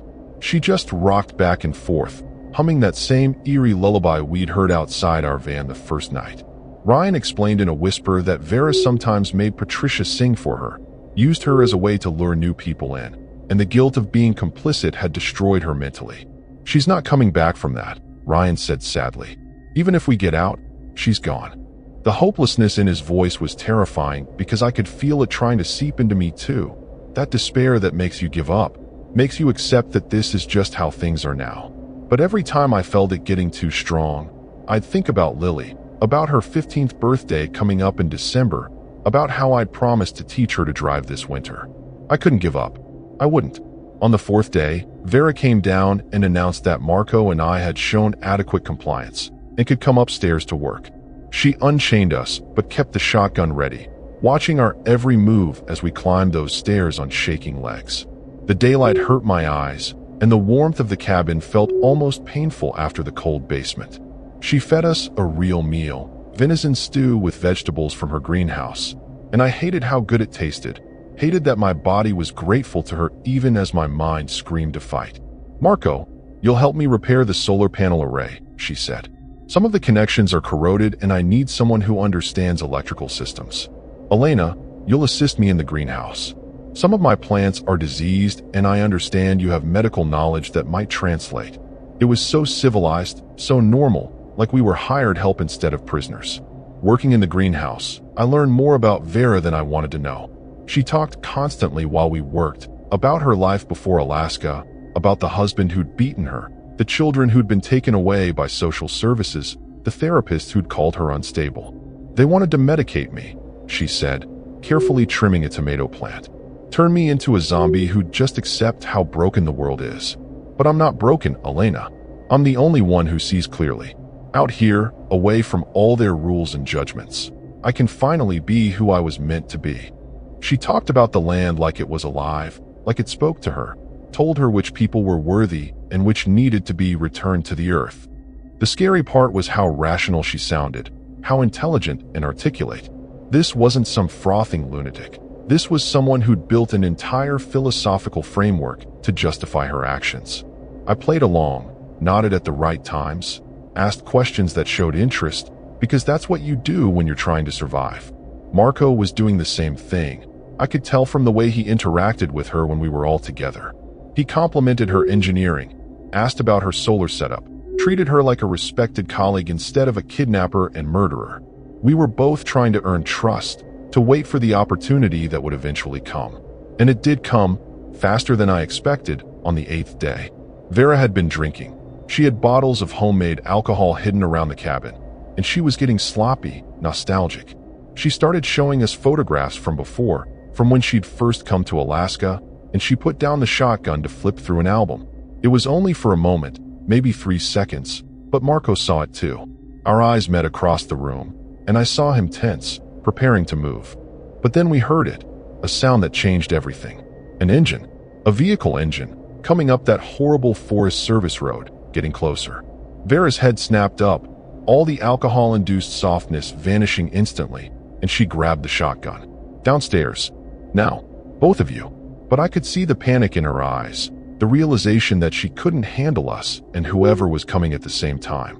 Marco must have seen it too because he made his move. He lunged for the shotgun, got his hands on the barrel, and they struggled. I grabbed the cast iron pan from the stove. It was still hot, burned my hands, and swung it at Vera's head as hard as I could. The sound it made was horrible, a wet thunk, and she dropped like her strings had been cut. Marco caught the shotgun before it hit the ground, and we both stood there breathing hard, staring at her unconscious body. "Is she dead?" I asked, and my voice sounded strange, detached. Marco knelt down, checked her pulse. "No, but she will be if we don't get help. We need to." That's when we heard the knocking on the door. We looked at each other, and I could see the same thought in both our minds. This could be help. Or this could be one of Vera's friends she'd mentioned. Someone who helped her, who was part of this. Marco kept the shotgun ready and nodded at me. I went to the door, opened it slowly, and found myself staring at two Alaska State Troopers. The relief that flooded through me was so intense, I almost collapsed. "Are you Elena Vasquez?" the older trooper asked, and when I nodded, he immediately called into his radio. "We've got them. We've got the missing couple." Apparently my mom had reported us missing when we didn't check in, had given them our planned route, and they'd been searching for 3 days. They'd found our van, found evidence of tampering, and followed tire tracks and disturbed ground until they'd located the cabin. Within an hour, there were more troopers, an ambulance, search and rescue teams. They brought up Ryan, Thomas, and Patricia from the basement. They documented everything: the skulls, the names, the photographs. They started searching the property for bodies. Vera was arrested, taken away in an ambulance under guard, and Marco and I were checked by paramedics, wrapped in blankets, given water and food. It was over. We'd survived. But here's the thing about horror. It doesn't really end just because you escape it. 3 months later, I still wake up at night hearing that lullaby, still check and recheck the locks on our doors in Anchorage, still feel my heart race when I see someone with gray hair in a braid. Lily knows something happened to us, but not the details. She doesn't need those nightmares too. The trial is coming up, and they found remains of 11 people on Vera's property, going back almost 20 years. 11 people who came to Alaska looking for adventure and found something else entirely. Marco and I don't talk about going back to Vanlife. We sold the van, donated the money to a search and rescue organization. Sometimes people ask us about our trip, about what happened out there, and we just say it was a bad experience and change the subject. Because how do you explain to someone who's never felt that kind of fear, that kind of helplessness, what it's like to realize you might disappear without a trace? You can't. So we just live with it, carry it inside us like a scar that never quite heals, and we hold on to Lily a little tighter, grateful for every ordinary, boring, safe day we get. That's the real horror of it. Not what happened, but knowing how close we came to never making it home at all.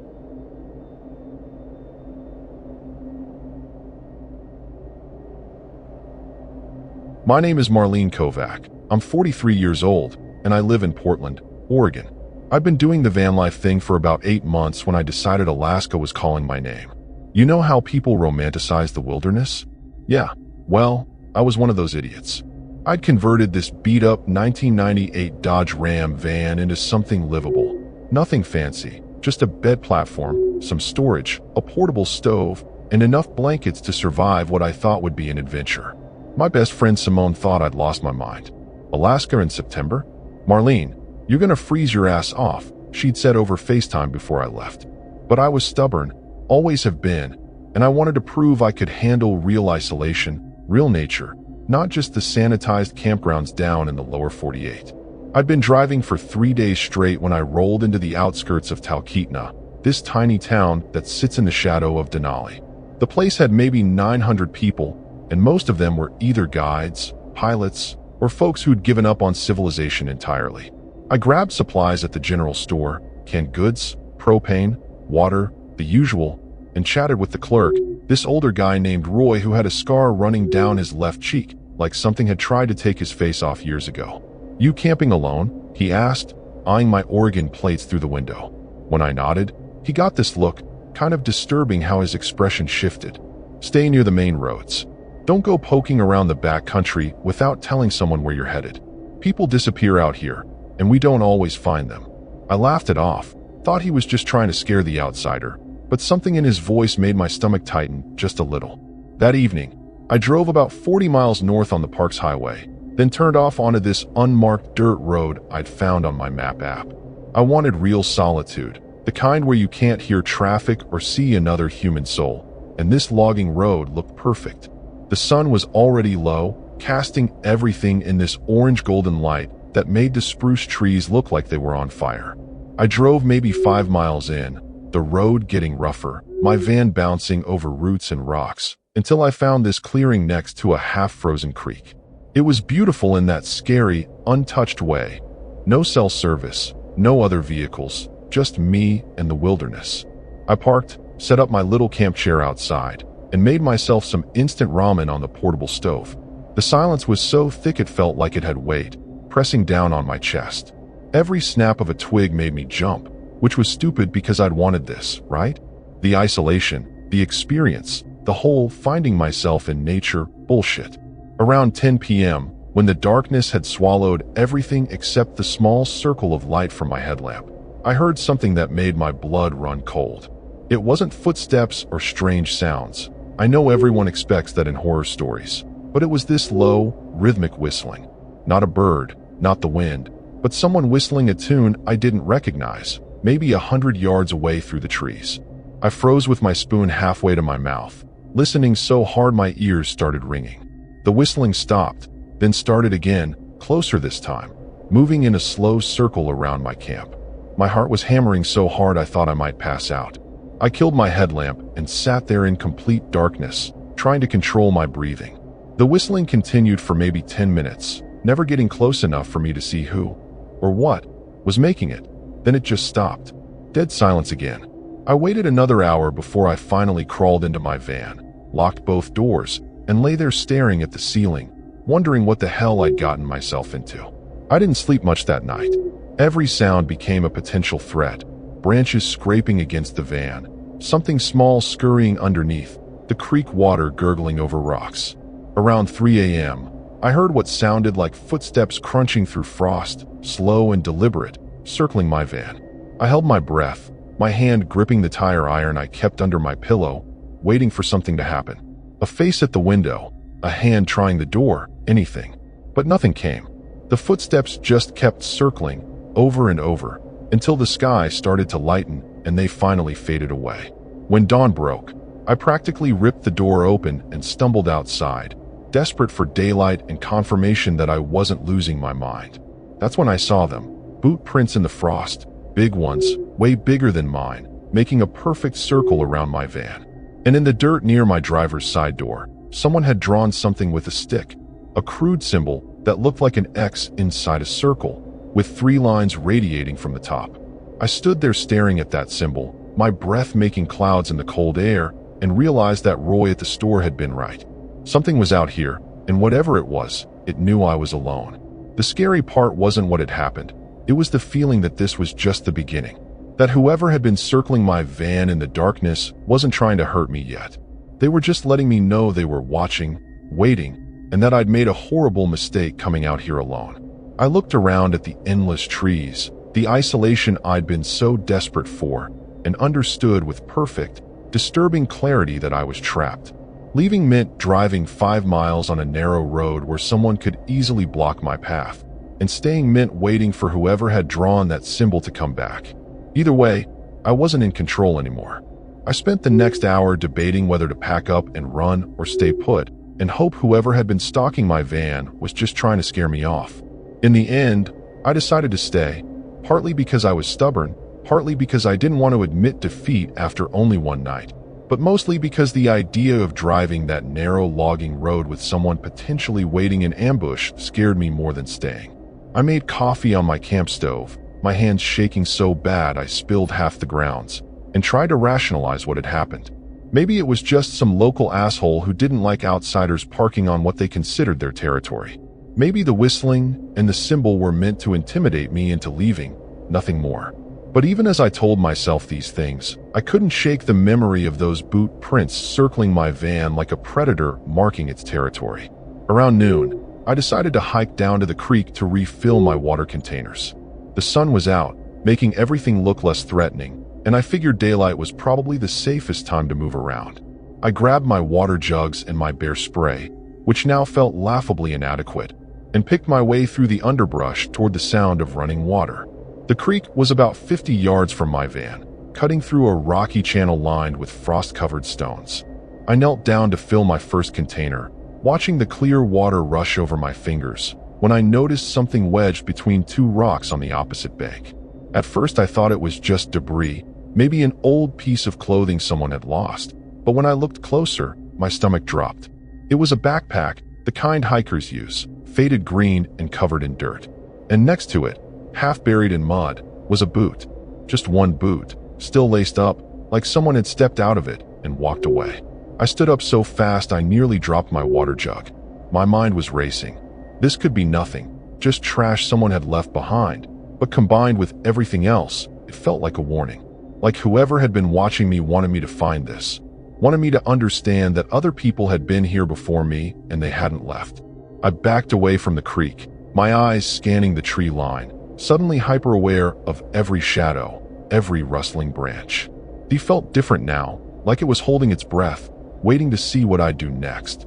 I grabbed my half-filled water containers and practically ran back to my van, not caring how paranoid I looked. When I got there, I locked myself inside and sat on my bed platform, trying to catch my breath and figure out my next move. That's when I noticed something I'd missed earlier, a piece of paper tucked under my windshield wiper. I stared at that piece of paper for a full minute before I worked up the courage to open my door and grab it. My hands were trembling as I unfolded it, revealing a handwritten note in crude, blocky letters. "You shouldn't be here. Last chance to leave." No signature, no explanation, just those words that made my blood run cold. The scary thing was, whoever wrote this had approached my van in broad daylight while I was at the creek, which meant they'd been watching me, tracking my movements, waiting for the exact moment I'd be vulnerable. I looked around frantically, half expecting to see someone standing at the edge of the clearing, but there was nothing. Just trees and silence, and the growing realization that I was being hunted by someone who knew these woods better than I ever would. I crumpled the note in my fist, anger mixing with fear. Who the hell did this person think they were, threatening me like this? But the anger didn't last long. As the afternoon wore on and shadows started creeping across the clearing, fear took over completely. I tried to start my van, thinking maybe I should just cut my losses and get the hell out. But when I turned the key, nothing happened. The engine didn't even turn over, just this dead clicking sound that made my heart stop. I popped the hood and looked inside, even though I barely knew what I was looking at, and immediately saw the problem. Someone had pulled my battery cables loose. Not cut them, just disconnected them, which was almost worse because it showed restraint, control. Whoever was doing this could have stranded me permanently, but instead they were playing with me, giving me opportunities to leave while simultaneously making it harder. It was like they wanted to see how long I'd last, how much fear I could take before I broke completely. I reconnected the cables with shaking hands, my eyes constantly darting to the tree line, expecting someone to emerge and stop me. The engine finally turned over, and I sat there with my foot on the brake, staring down that logging road, trying to decide if I should make a run for it. But something stopped me. Maybe it was pride, maybe it was the disturbing thought that running would only make this person chase me, or maybe I was just too terrified to drive into what might be an ambush. Instead, I put the van in park and made a decision that probably saved my life, at least for that night. I grabbed my phone, which still had no service, and started recording a video. "My name is Marlene Kovac," I said into the camera, my voice shaking. "I'm parked off the park's highway, about 5 miles in on an unmarked logging road north of Talkeetna. If anything happens to me, if I disappear, someone is out here threatening me. They've been watching me, leaving notes, tampering with my van. I don't know who they are, but they're real, and they're dangerous."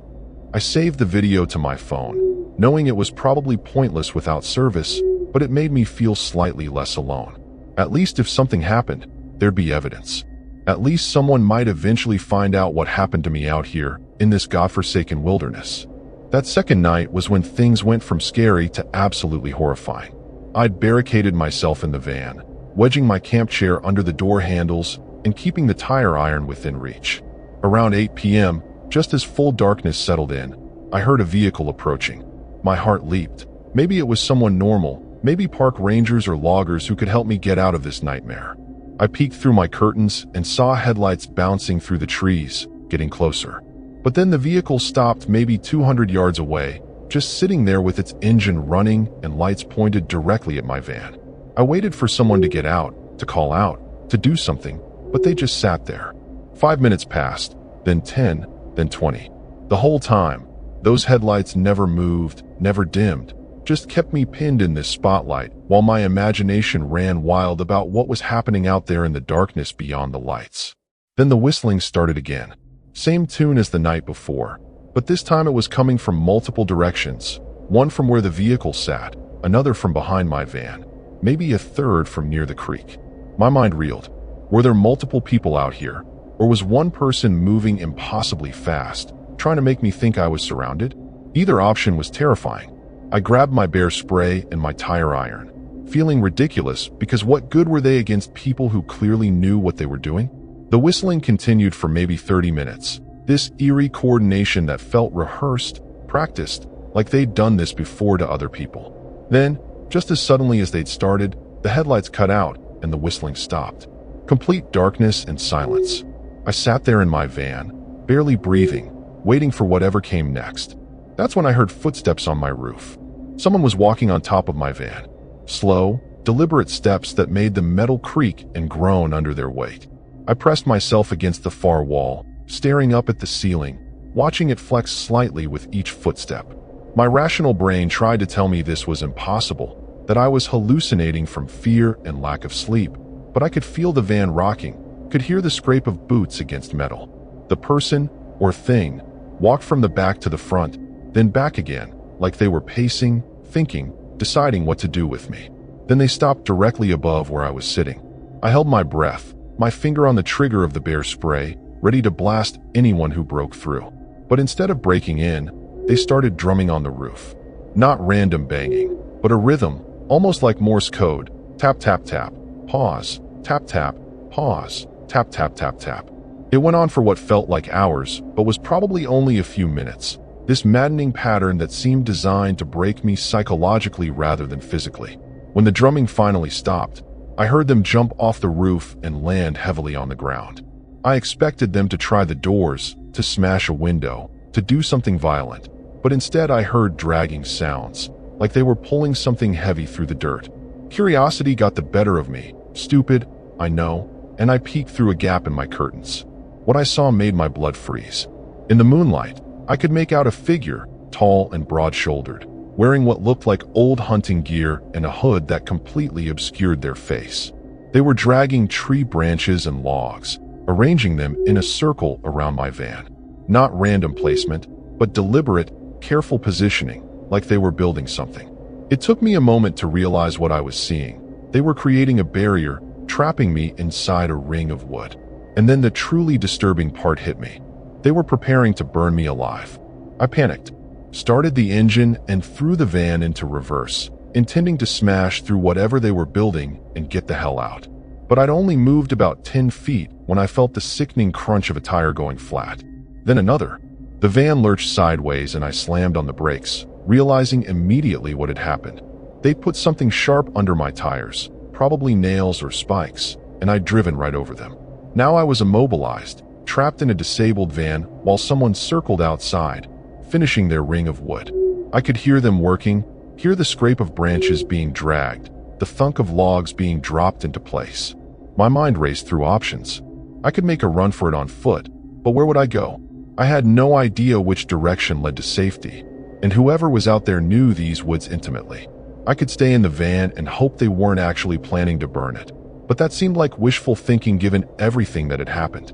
Or I could try to fight, to use the element of surprise and attack before they expected it. I chose the third option because sitting and waiting to die wasn't in my nature. I grabbed my tire iron, took 3 deep breaths to steady my nerves, and kicked open the side door. The figure was maybe 20 feet away, bent over arranging branches, and they straightened up when they heard me emerge.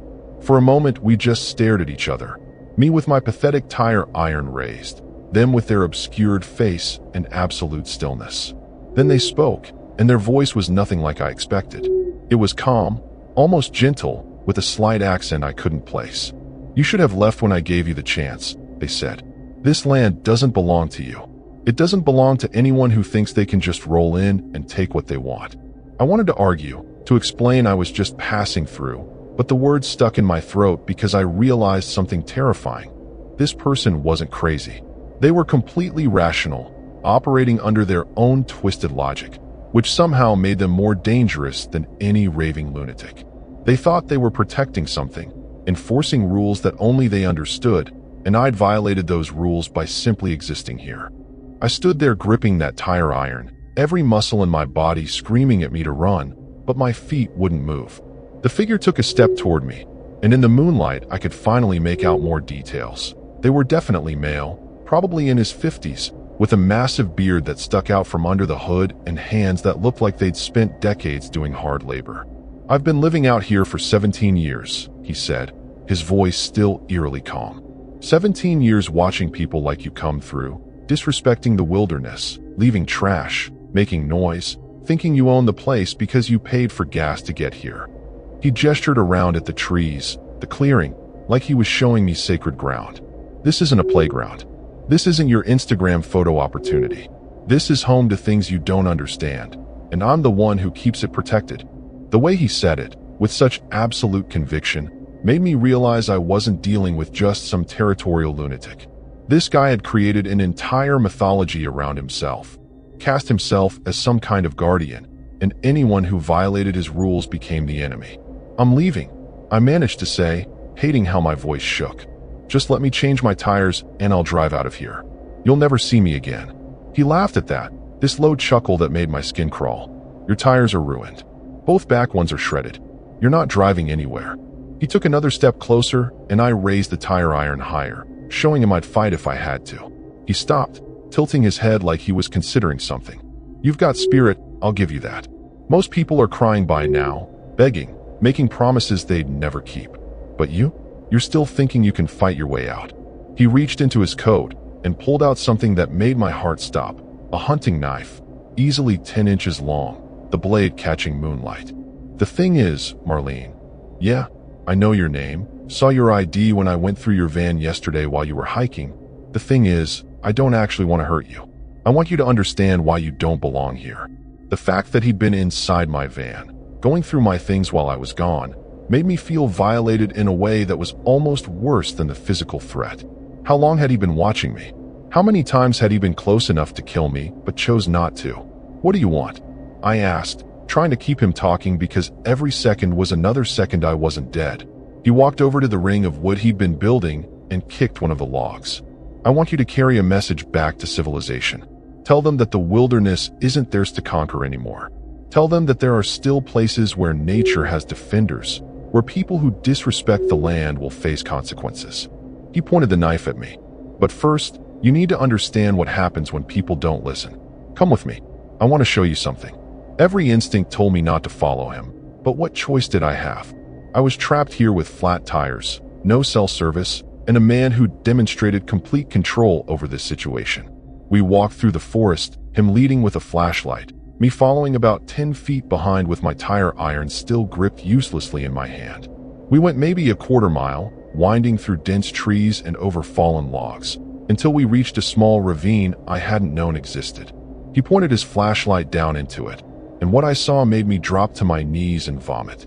There were bodies down there, at least 3 that I could see, in various states of decay, all wearing hiking gear or outdoor clothes. They didn't listen either, he said quietly. That couple from Texas, they kept coming back even after I warned them. That solo hiker from California, he thought he could track me, turn me into authorities. And that woman from Seattle, she tried to fight me just like you're thinking about doing. He turned to look at me, his face still mostly hidden, but his eyes visible now. Cold, calculating, completely devoid of empathy. I don't enjoy this, but sometimes examples need to be made. Sometimes people need to understand that there are still consequences in this world. I couldn't breathe, couldn't think. The horror of what I was seeing, the realization that I was probably about to join those bodies in that ravine, made everything else fade away. But then something clicked in my brain. He'd said he wanted me to carry a message back to civilization. That meant he was planning to let me live, at least potentially. I understand, I said, forcing the words out even though my throat felt like it was closing. I understand what you're saying. I'll leave. I'll tell people. I'll never come back here. He studied me for a long moment, and I could practically see him weighing his options, deciding whether I was sincere or just saying what he wanted to hear. Finally, he nodded. You've got until sunrise to get out of my territory. I'll give you a spare tire, just one, and you'll drive out of here and never speak my name. Never tell the authorities exactly where this place is. You tell your story as a warning, but you keep the specifics vague. Because if you don't, if you bring people back here looking for me, I'll find you. I don't care if you're in Portland or Seattle or anywhere else. I'll find you, and what happens then won't be quick. We walked back to my van in silence, and true to his word, he pulled a tire from somewhere in the woods and helped me mount it on my van. The whole time I was hyper aware of that knife on his belt, of how easily he could change his mind and decide I was too much of a risk to let go. But he didn't. He worked efficiently, professionally, like he'd done this before, and maybe he had. Maybe there were other people who'd been given this same ultimatum and had kept their mouth shut out of fear. When the tire was on, he stepped back and gestured toward the logging road. Go, now, and remember what you saw. Remember what happens to people who don't respect the rules. I didn't need to be told twice. I climbed into my van, started the engine, and began the slow, terrifying drive down that logging road, expecting at any moment to be ambushed, to have him change his mind and come after me. Every shadow looked like him. Every sound made me flinch. But I made it to the main road, and when I looked in my rearview mirror, I could see a small fire starting in the clearing I'd left behind. Him burning away any evidence I'd ever been there, erasing me from his territory like I'd never existed. I drove straight through the night, not stopping until I hit Talkeetna just as the sun was coming up. My hands were locked on the steering wheel, cramping from gripping it so hard, and I couldn't stop shaking. Every car that passed me on the highway made me think it was him, that he'd changed his mind and was coming to finish what he'd started.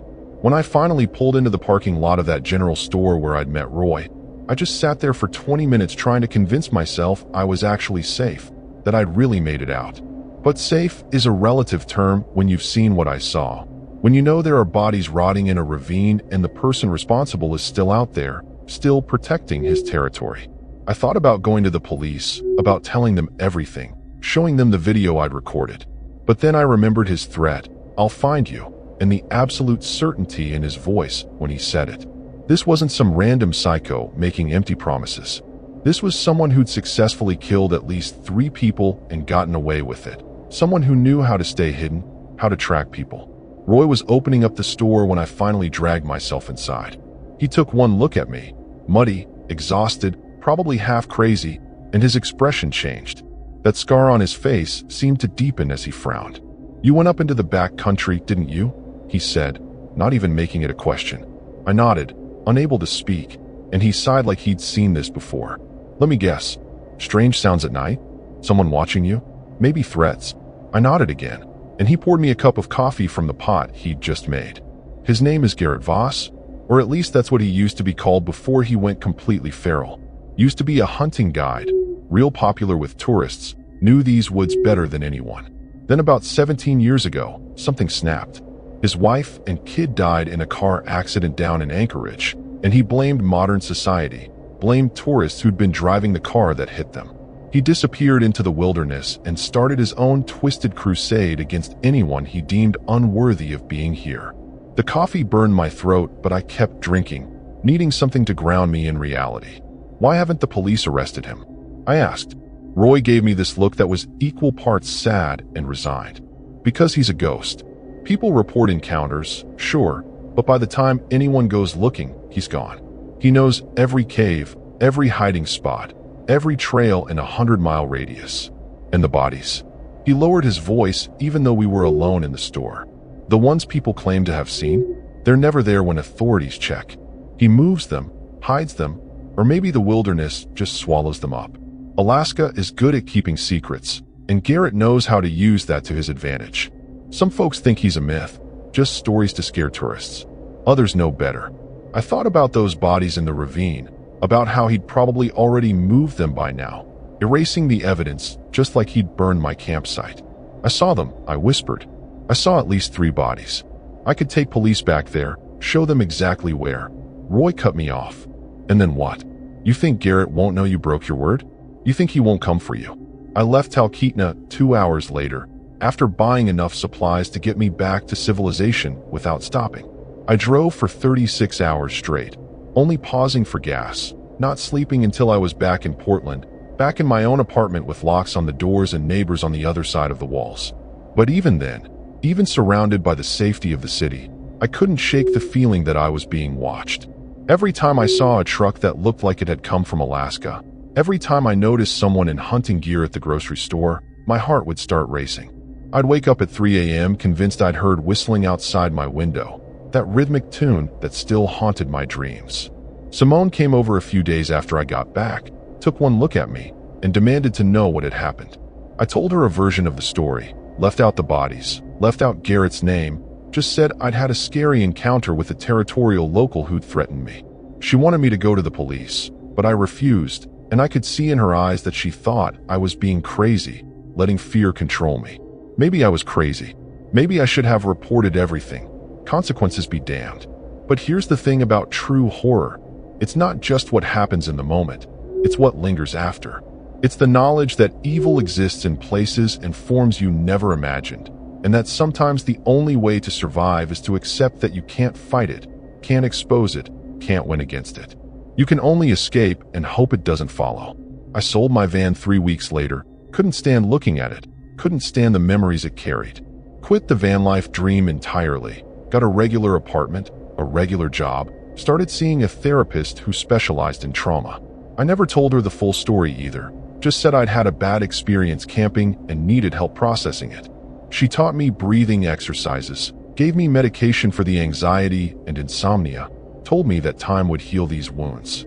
But some wounds don't heal. Some experiences change you so fundamentally that you never go back to who you were before. 6 months later, I was walking home from work when I saw something that made my blood run cold. There was a postcard in my mailbox, no stamp, no postmark, just hand-delivered sometime during the day. The front showed a picture of Denali at sunset, beautiful and serene, the kind of image tourists buy in gift shops. But when I flipped it over, there was a message written in those same blocky letters I remembered from the note on my windshield. Glad you remembered the rules. Others weren't so smart. And underneath, a crude drawing of that symbol, an X inside a circle with 3 lines radiating from the top. My hands were shaking so bad, I dropped the postcard, watched it flutter to the ground where it landed face up, Denali staring back at me like a reminder of everything I'd tried to forget. He'd found me. Despite being thousands of miles away, despite all my precautions, Garrett Voss had tracked me down and wanted me to know he was watching, that our arrangement was ongoing, that I'd never truly be free of him. I'm writing this now, a year after that night in Alaska, because I need people to understand something. The wilderness isn't empty. There are things out there, people out there, operating under rules that have nothing to do with civilization or law or sanity. And sometimes the most terrifying part isn't the encounter itself. It's living with the knowledge that you survived only because someone decided to let you live, and that decision could be reversed at any moment. I still get postcards sometimes, maybe once every few months, always hand-delivered, always with that same symbol. I don't know if Garrett is actually in Portland watching me, or if he has people doing it for him, or if he's just sending them from Alaska to mess with my head. But it doesn't matter. The effect is the same. I'm marked now, branded by that experience, and no amount of distance or time will ever make me feel truly safe again. So if you're reading this and thinking about doing the van life thing in remote Alaska, about finding that perfect isolated spot where you can be alone with nature, just remember that you're never really alone out there.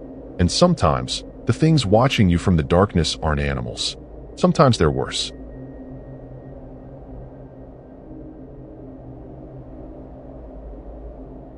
My name is Trevor Banfield. I'm 51 years old, and I live in Boise, Idaho.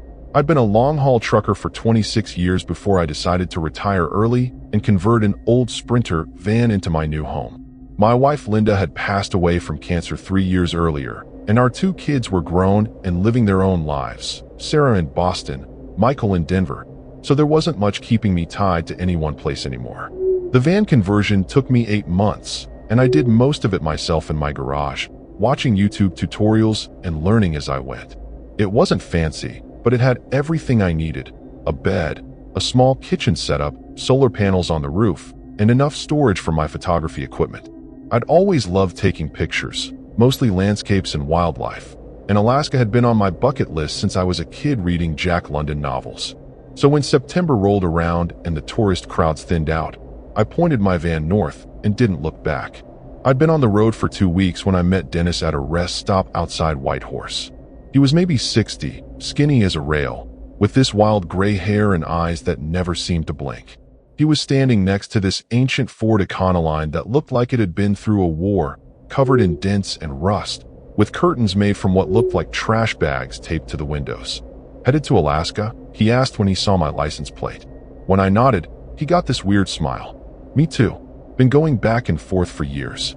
Know all the best spots, places the tourists never find. You want some company on the road? 2 vans are safer than one up there." Something about him set off alarm bells in my head, but I was lonely after 2 weeks of solo driving, and the idea of having someone who knew the area seemed practical. So I said sure, why not? And we exchanged phone numbers even though service was spotty at best. Biggest mistake of my life. We drove in a loose convoy for the next 3 days, sometimes together, sometimes separated by hours depending on how often we stopped. Dennis would call me on his CB radio. Yeah, he still used one of those, and suggest places to camp, shortcuts to take, gas stations that were cheaper. He seemed harmless enough, maybe a little odd, but plenty of people who lived the van life full-time were eccentric. It wasn't until we crossed into Alaska and he suggested we camp together at this abandoned mining site near McCarthy that things started feeling wrong. The place was off the beaten path, required driving down this sketchy dirt road that barely qualified as a road, and when we finally reached it, I understood why it had been abandoned. There were these old buildings, falling apart and covered in graffiti, and the whole area had this disturbing energy, like something bad had happened here and the land remembered it. "Perfect spot," Dennis said, grinning at me through his van window. "Nobody around for miles. We can really relax here." That first night at the mining site, I made dinner on my camp stove while Dennis sat in a folding chair watching me with that unblinking stare. He didn't offer to contribute food or help with anything, just watched and made small talk about his travels. "You married?" he asked at one point. When I told him about Linda, about losing her to cancer, his expression didn't change at all. No sympathy, no condolences, just this flat acknowledgement. "Death follows some people," he said. "Sticks to them like a scent. I can smell it on you." I laughed nervously, thinking he was trying to be philosophical or something, but he didn't laugh back. Just kept staring with those weird, unblinking eyes. Around 9 p.m., he suddenly stood up and said, "I'm going to check the perimeter. Make sure we're really alone out here." He walked off into the darkness before I could ask what he meant by that, and I sat there listening to his footsteps fade away, feeling increasingly uneasy about this whole situation. He was gone for over an hour, and when he came back, he had this satisfied look on his face. "We're good," he announced. "No one else around. No tracks. No signs of recent activity. Just us." The way he said it should have been reassuring, but instead it made my skin crawl. Just us, alone in this abandoned mining site, miles from anyone who could help if something went wrong. I told him I was tired and retreated to my van, locking the doors and pulling the curtains closed. But I couldn't sleep. Every sound outside made me jump.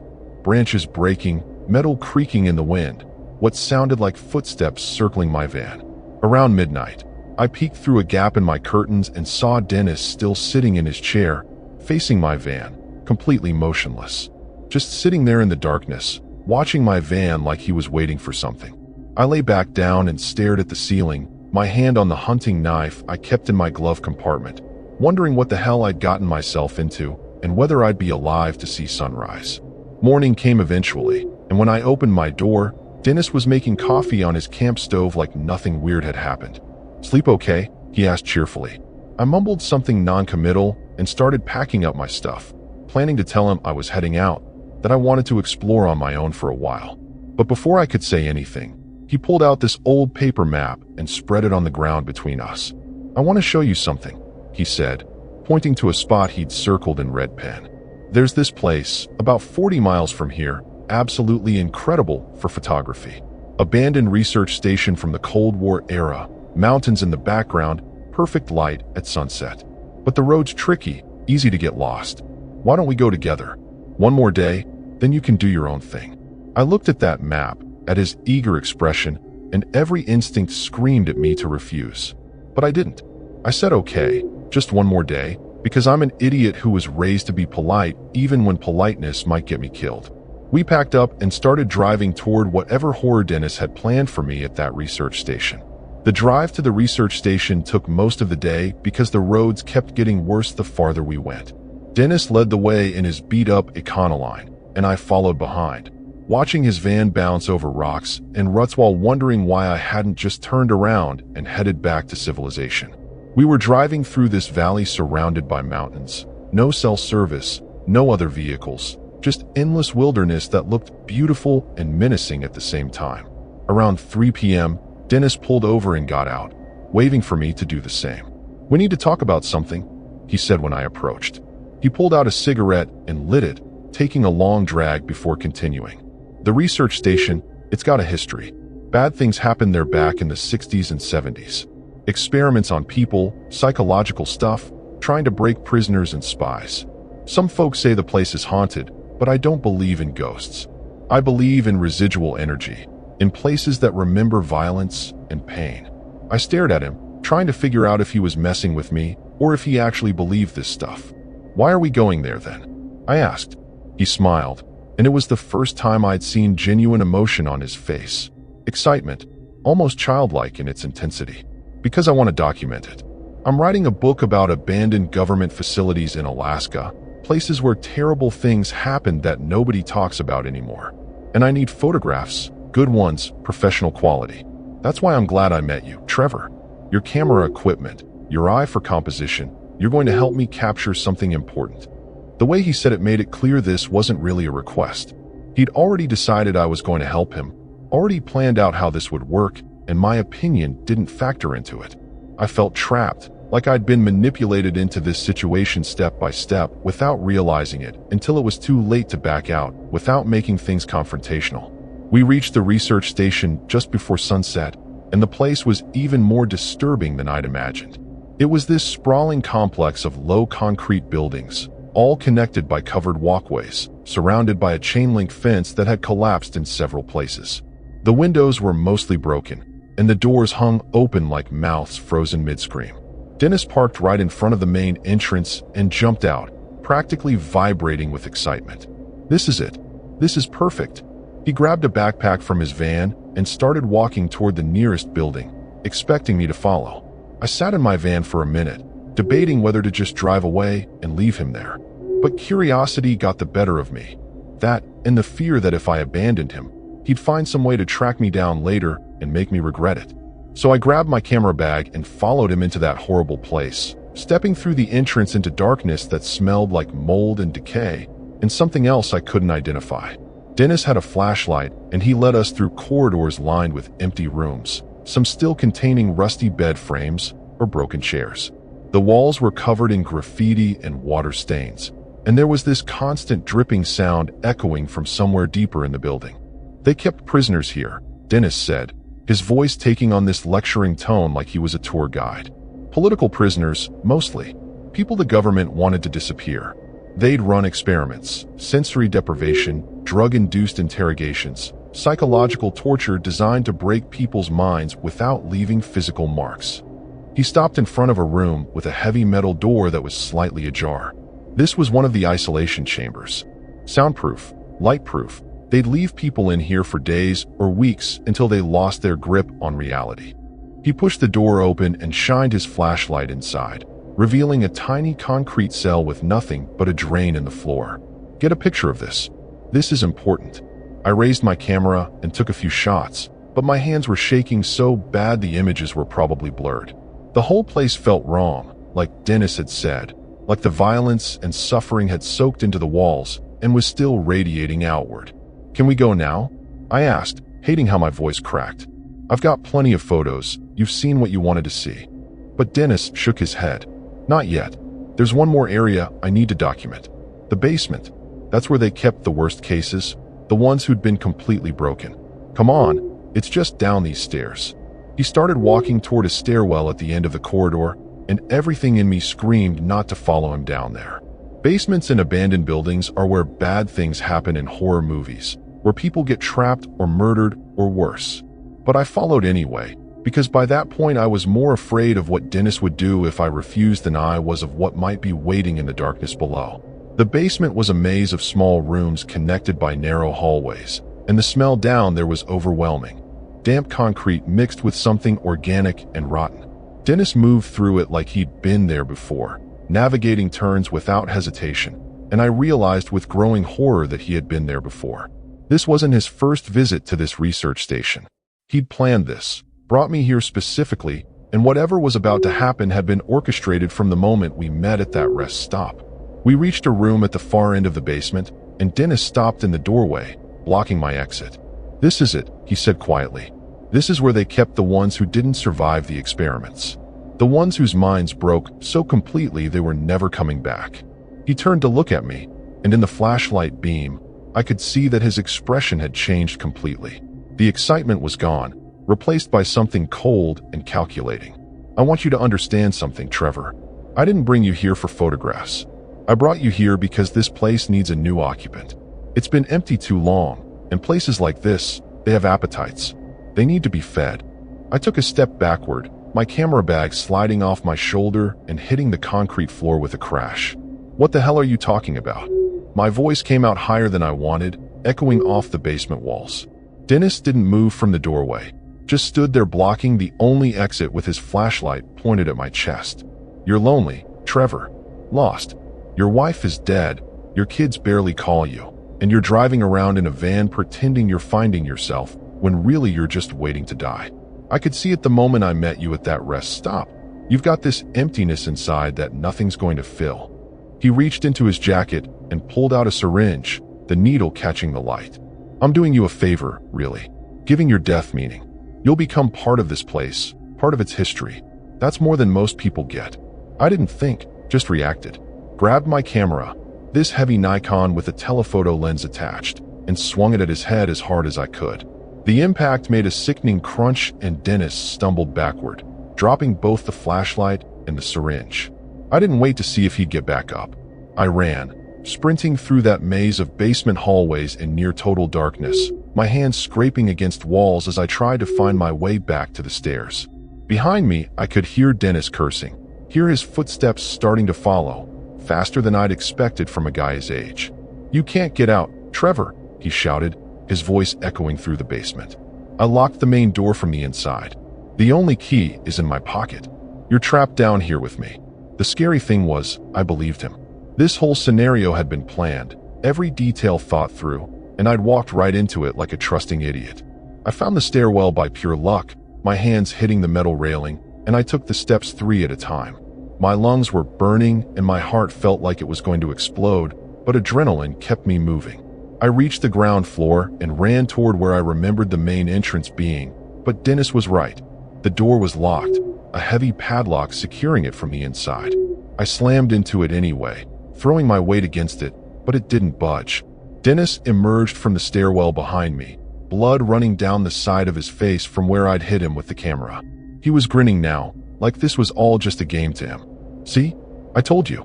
There's no way out except through me." He still had that syringe in his hand, holding it like a weapon.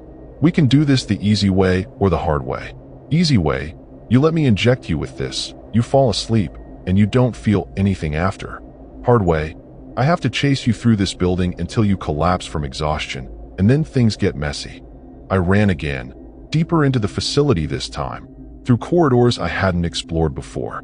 Found myself in what looked like an old cafeteria, tables still bolted to the floor, chairs scattered around like people had left in a hurry. There were windows here, high up near the ceiling but broken, maybe big enough for me to squeeze through if I could reach them. I started stacking chairs, building a makeshift ladder, my hands shaking so bad I kept dropping things. Dennis appeared in the doorway, walking slowly now, confident. "That's not going to work," he said conversationally. "Those windows are 12 feet up and you're what, 5'10"? Even if you reach them, it's a 15-foot drop on the other side onto concrete. You'll break both legs, and then I'll just walk outside and finish what I started."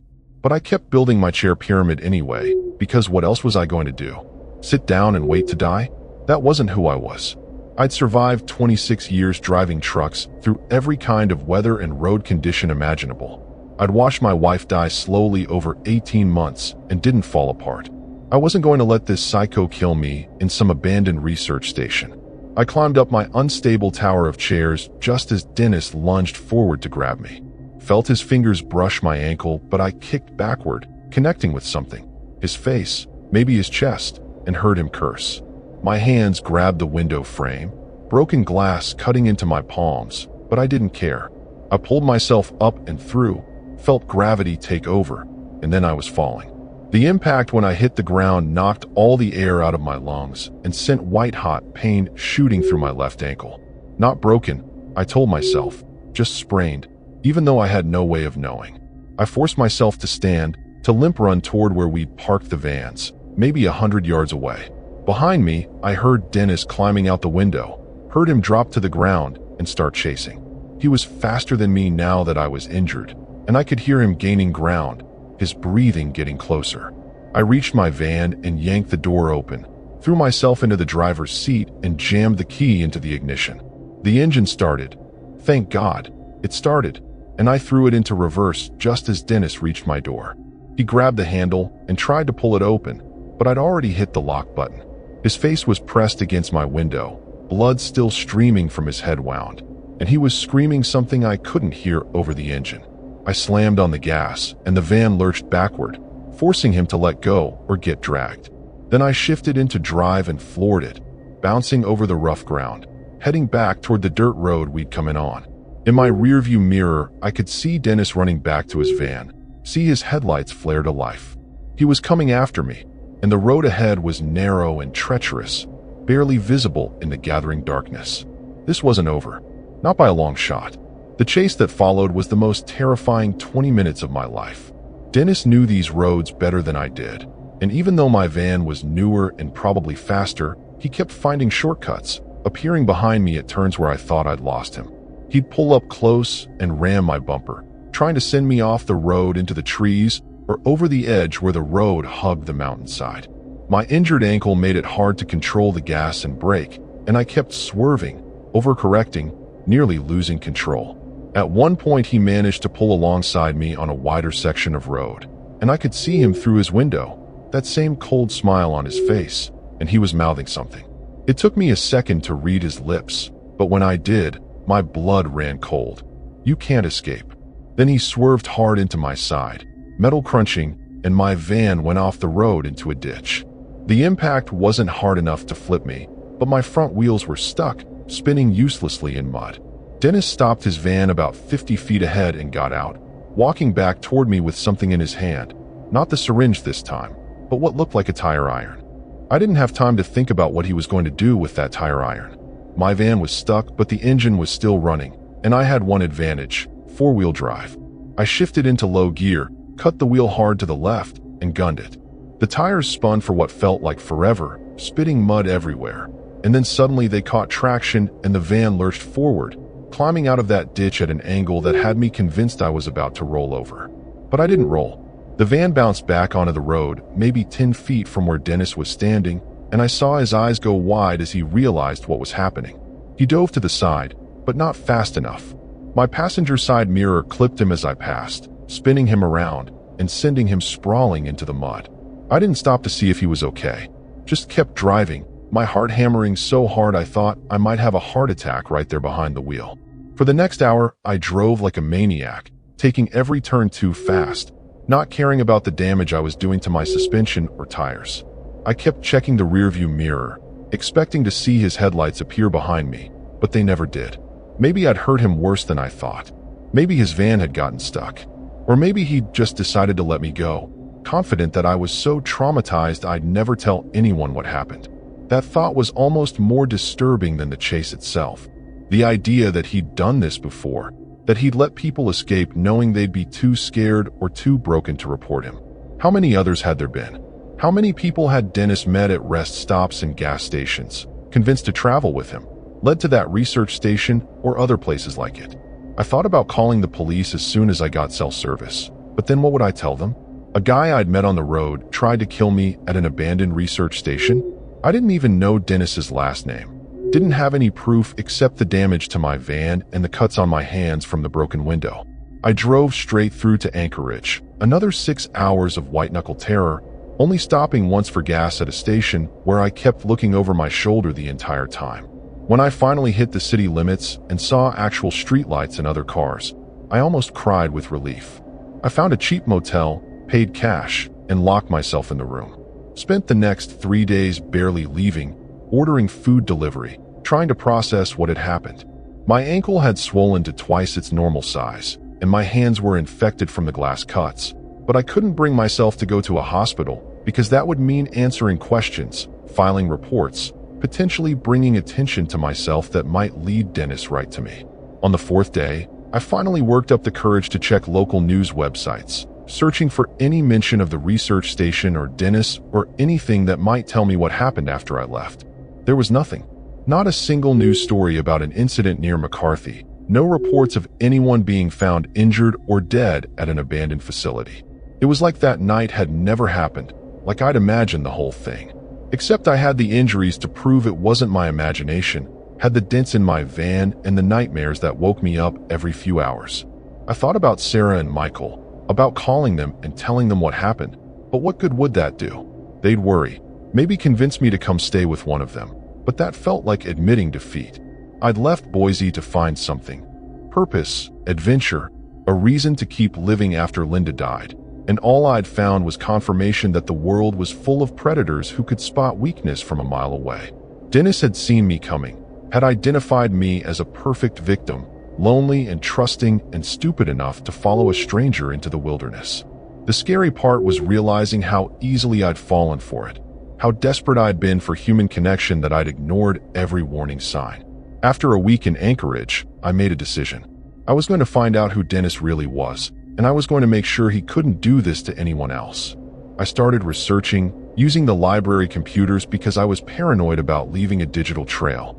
Searched for cases of missing people in Alaska, specifically ones who'd been doing van life or solo travel. Found dozens of cases stretching back years. People who'd disappeared without a trace, their vehicles sometimes found abandoned, sometimes never found at all. There were patterns if you knew what to look for. Most had been traveling alone. Most had last been seen at rest stops or gas stations, and several had mentioned meeting a friendly local who'd offered to show them good camping spots.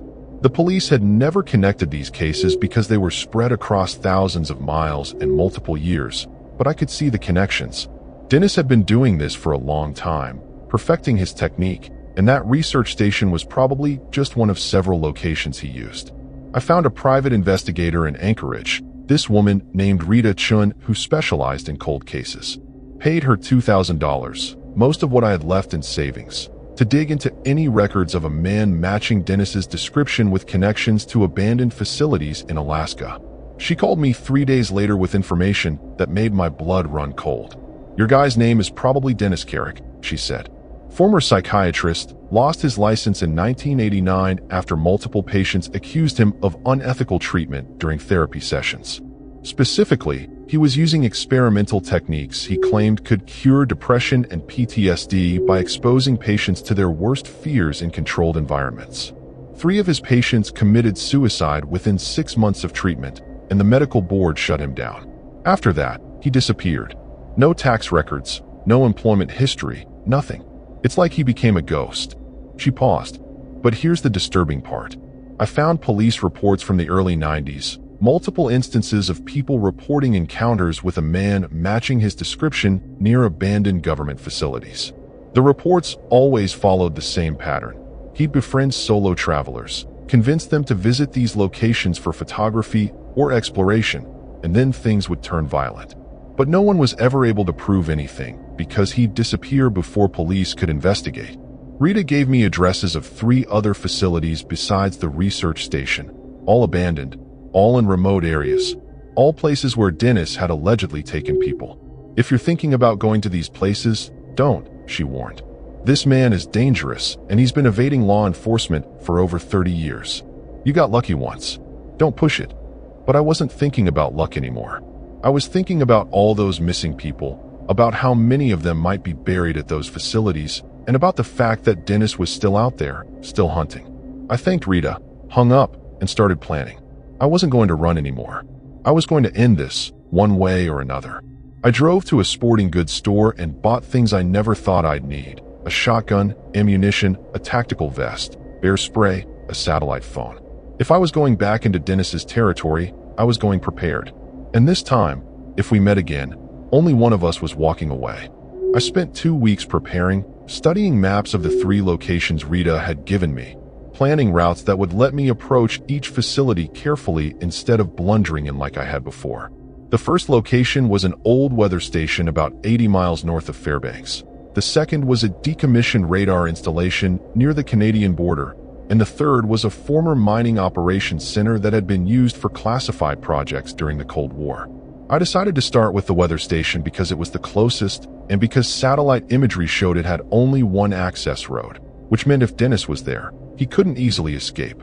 I loaded my van with supplies for 2 weeks, including the shotgun I'd bought, and enough ammunition to fight a small war. My hands shook every time I loaded shells into the gun, but I forced myself to practice, to get comfortable with the weight and the recoil. I wasn't a violent person by nature, never had been, but Dennis had changed something fundamental in me that night at the research station. The drive to the weather station took me 3 days because I kept stopping, second-guessing myself, wondering if I was insane for doing this instead of just leaving Alaska and never coming back. But every time I thought about turning around, I'd remember those missing person cases, those families who never got closure, and I'd keep driving. The weather station sat on top of a hill overlooking a valley, a cluster of white buildings that had gone gray with age and neglect. I parked about a mile away and hiked in on foot, carrying the shotgun and moving as quietly as I could through the underbrush. As I got closer, I saw something that made my stomach drop. There was a van parked behind one of the buildings, that same beat-up Ford Econoline I'd recognize anywhere. Dennis was here. He'd come back to one of his hunting grounds, maybe bringing another victim, maybe just checking on whatever horrors he'd left behind. I circled the facility, looking for any sign of movement, any indication of how many people might be inside. Through one of the broken windows, I could see a light, not electric, but the flickering glow of a lantern or candle. Someone was definitely inside, and I had to assume it was Dennis. My original plan had been to call the police once I confirmed he was using these facilities, to let them handle it. But now that I was here, now that I could see his van and knew he was just a few hundred feet away, something darker took over. This man had tried to kill me. He'd terrorized me, chased me, and gotten away with it. How many others had he done this to? How many were buried around these buildings? The police would need evidence, warrants, time to build a case. But I was here now, and I had a loaded shotgun, and maybe that was all the justice anyone was going to get. I approached the main building, my finger on the shotgun safety, my heart pounding so loud I was sure Dennis would hear it. The door was unlocked, hanging open slightly, and I pushed through into a darkened hallway that smelled like mildew and something else, something chemical and wrong. I could hear voices coming from deeper in the building, at least 2 people, maybe more. One was definitely Dennis, that same measured tone he'd used when he was trying to sound reasonable. The other voice was younger, female, and she was crying. "Please, I don't understand what you want from me," she was saying. "I just asked for directions. I didn't do anything wrong." My blood boiled. He'd found another victim, was doing to her exactly what he'd tried to do to me, and I'd arrived just in time to maybe stop it. Or maybe I'd walked into a trap. Maybe he'd known I was coming, had staged this whole thing to lure me in. Either way, I was committed now. I moved down the hallway toward the voices, the shotgun raised, trying to remember everything I'd learned from YouTube videos about clearing rooms and staying alert. The voices were coming from what looked like it had been an office, lights spilling out into the corridor. I positioned myself at the doorway and looked inside. Dennis was there, standing over a woman who was tied to a chair, mid-30s, dark hair, outdoor clothing that suggested she was another solo traveler. The syringe was on a table next to him, along with other medical instruments I didn't want to think about. He was talking to her in that same calm voice, explaining his twisted philosophy about how the wilderness needed to be protected from people like her, people who thought they could just wander in and take what they wanted. He hadn't seen me yet, too focused on his victim, and I knew I had maybe 5 seconds to decide what to do. Announce myself and risk him grabbing her as a hostage? Just shoot him and deal with the consequences later? Call out and hope he'd surrender? I made my decision, stepped into the doorway, shotgun aimed at his chest, and said, "Step away from her, Dennis." He spun around, and for just a second I saw genuine surprise on his face. Then it melted into that same cold smile. "Trevor, I wondered if you'd come looking for me. Took you longer than I expected. Most people would have run back to civilization and tried to forget." He didn't move away from the woman, didn't show any fear of the gun pointed at him. "You're not going to shoot me. You're not that kind of person.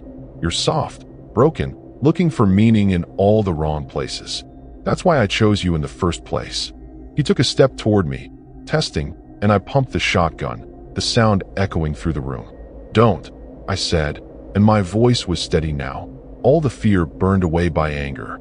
"I'm not the same person you met at that rest stop. You changed that. Now step away from her, or I will put you down."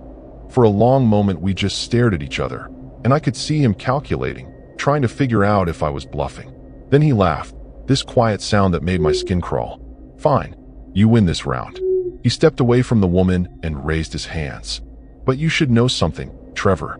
There are others like me. People who've decided that civilization has gone too far, that the wilderness needs defenders who aren't bound by laws or ethics. You can stop me, but you can't stop all of us. We're everywhere, watching, waiting. And people like you, people who come out here thinking they're going to find themselves, you're just making it easier for us."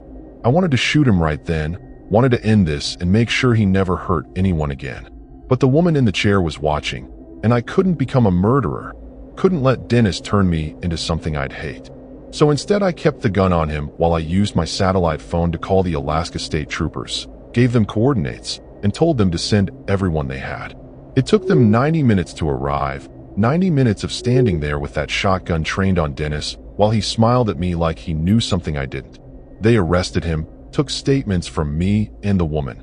Her name was Jessica. She was from Minnesota, traveling solo just like I had been, and promised they'd search all the facilities Rita had identified. They found bodies at 2 of them, remains of at least 7 people Dennis had killed over the years. He's in prison now, awaiting trial, facing multiple murder charges that'll keep him locked up for the rest of his life. Jessica stayed in touch for a while, thanking me for saving her, but eventually the messages stopped, and I think we both just wanted to move on. I sold my van, moved back to Boise, got a regular apartment, and a boring job doing inventory at a hardware store. Started seeing a therapist who's helping me work through the trauma and the nightmares that still wake me up most nights. I'm doing okay, I guess. Better than I was. But I can't shake what Dennis said about there being others like him. About how the wilderness has become a hunting ground for people who've rejected society and decided to prey on anyone vulnerable enough to wander into their territory. Every time I see someone planning a solo van life trip, posting excited pictures on social media about their upcoming Alaska adventure, I want to warn them. Want to tell them that not everyone they meet on the road has good intentions, that isolation can be as dangerous as it is beautiful, and that some people will see your loneliness as an invitation rather than a boundary. But I don't say anything, because who would believe me? Who would think that underneath all that natural beauty, there are predators waiting in the shadows, and the only thing stopping them is whether or not you're careful enough, lucky enough, or prepared enough to survive the encounter?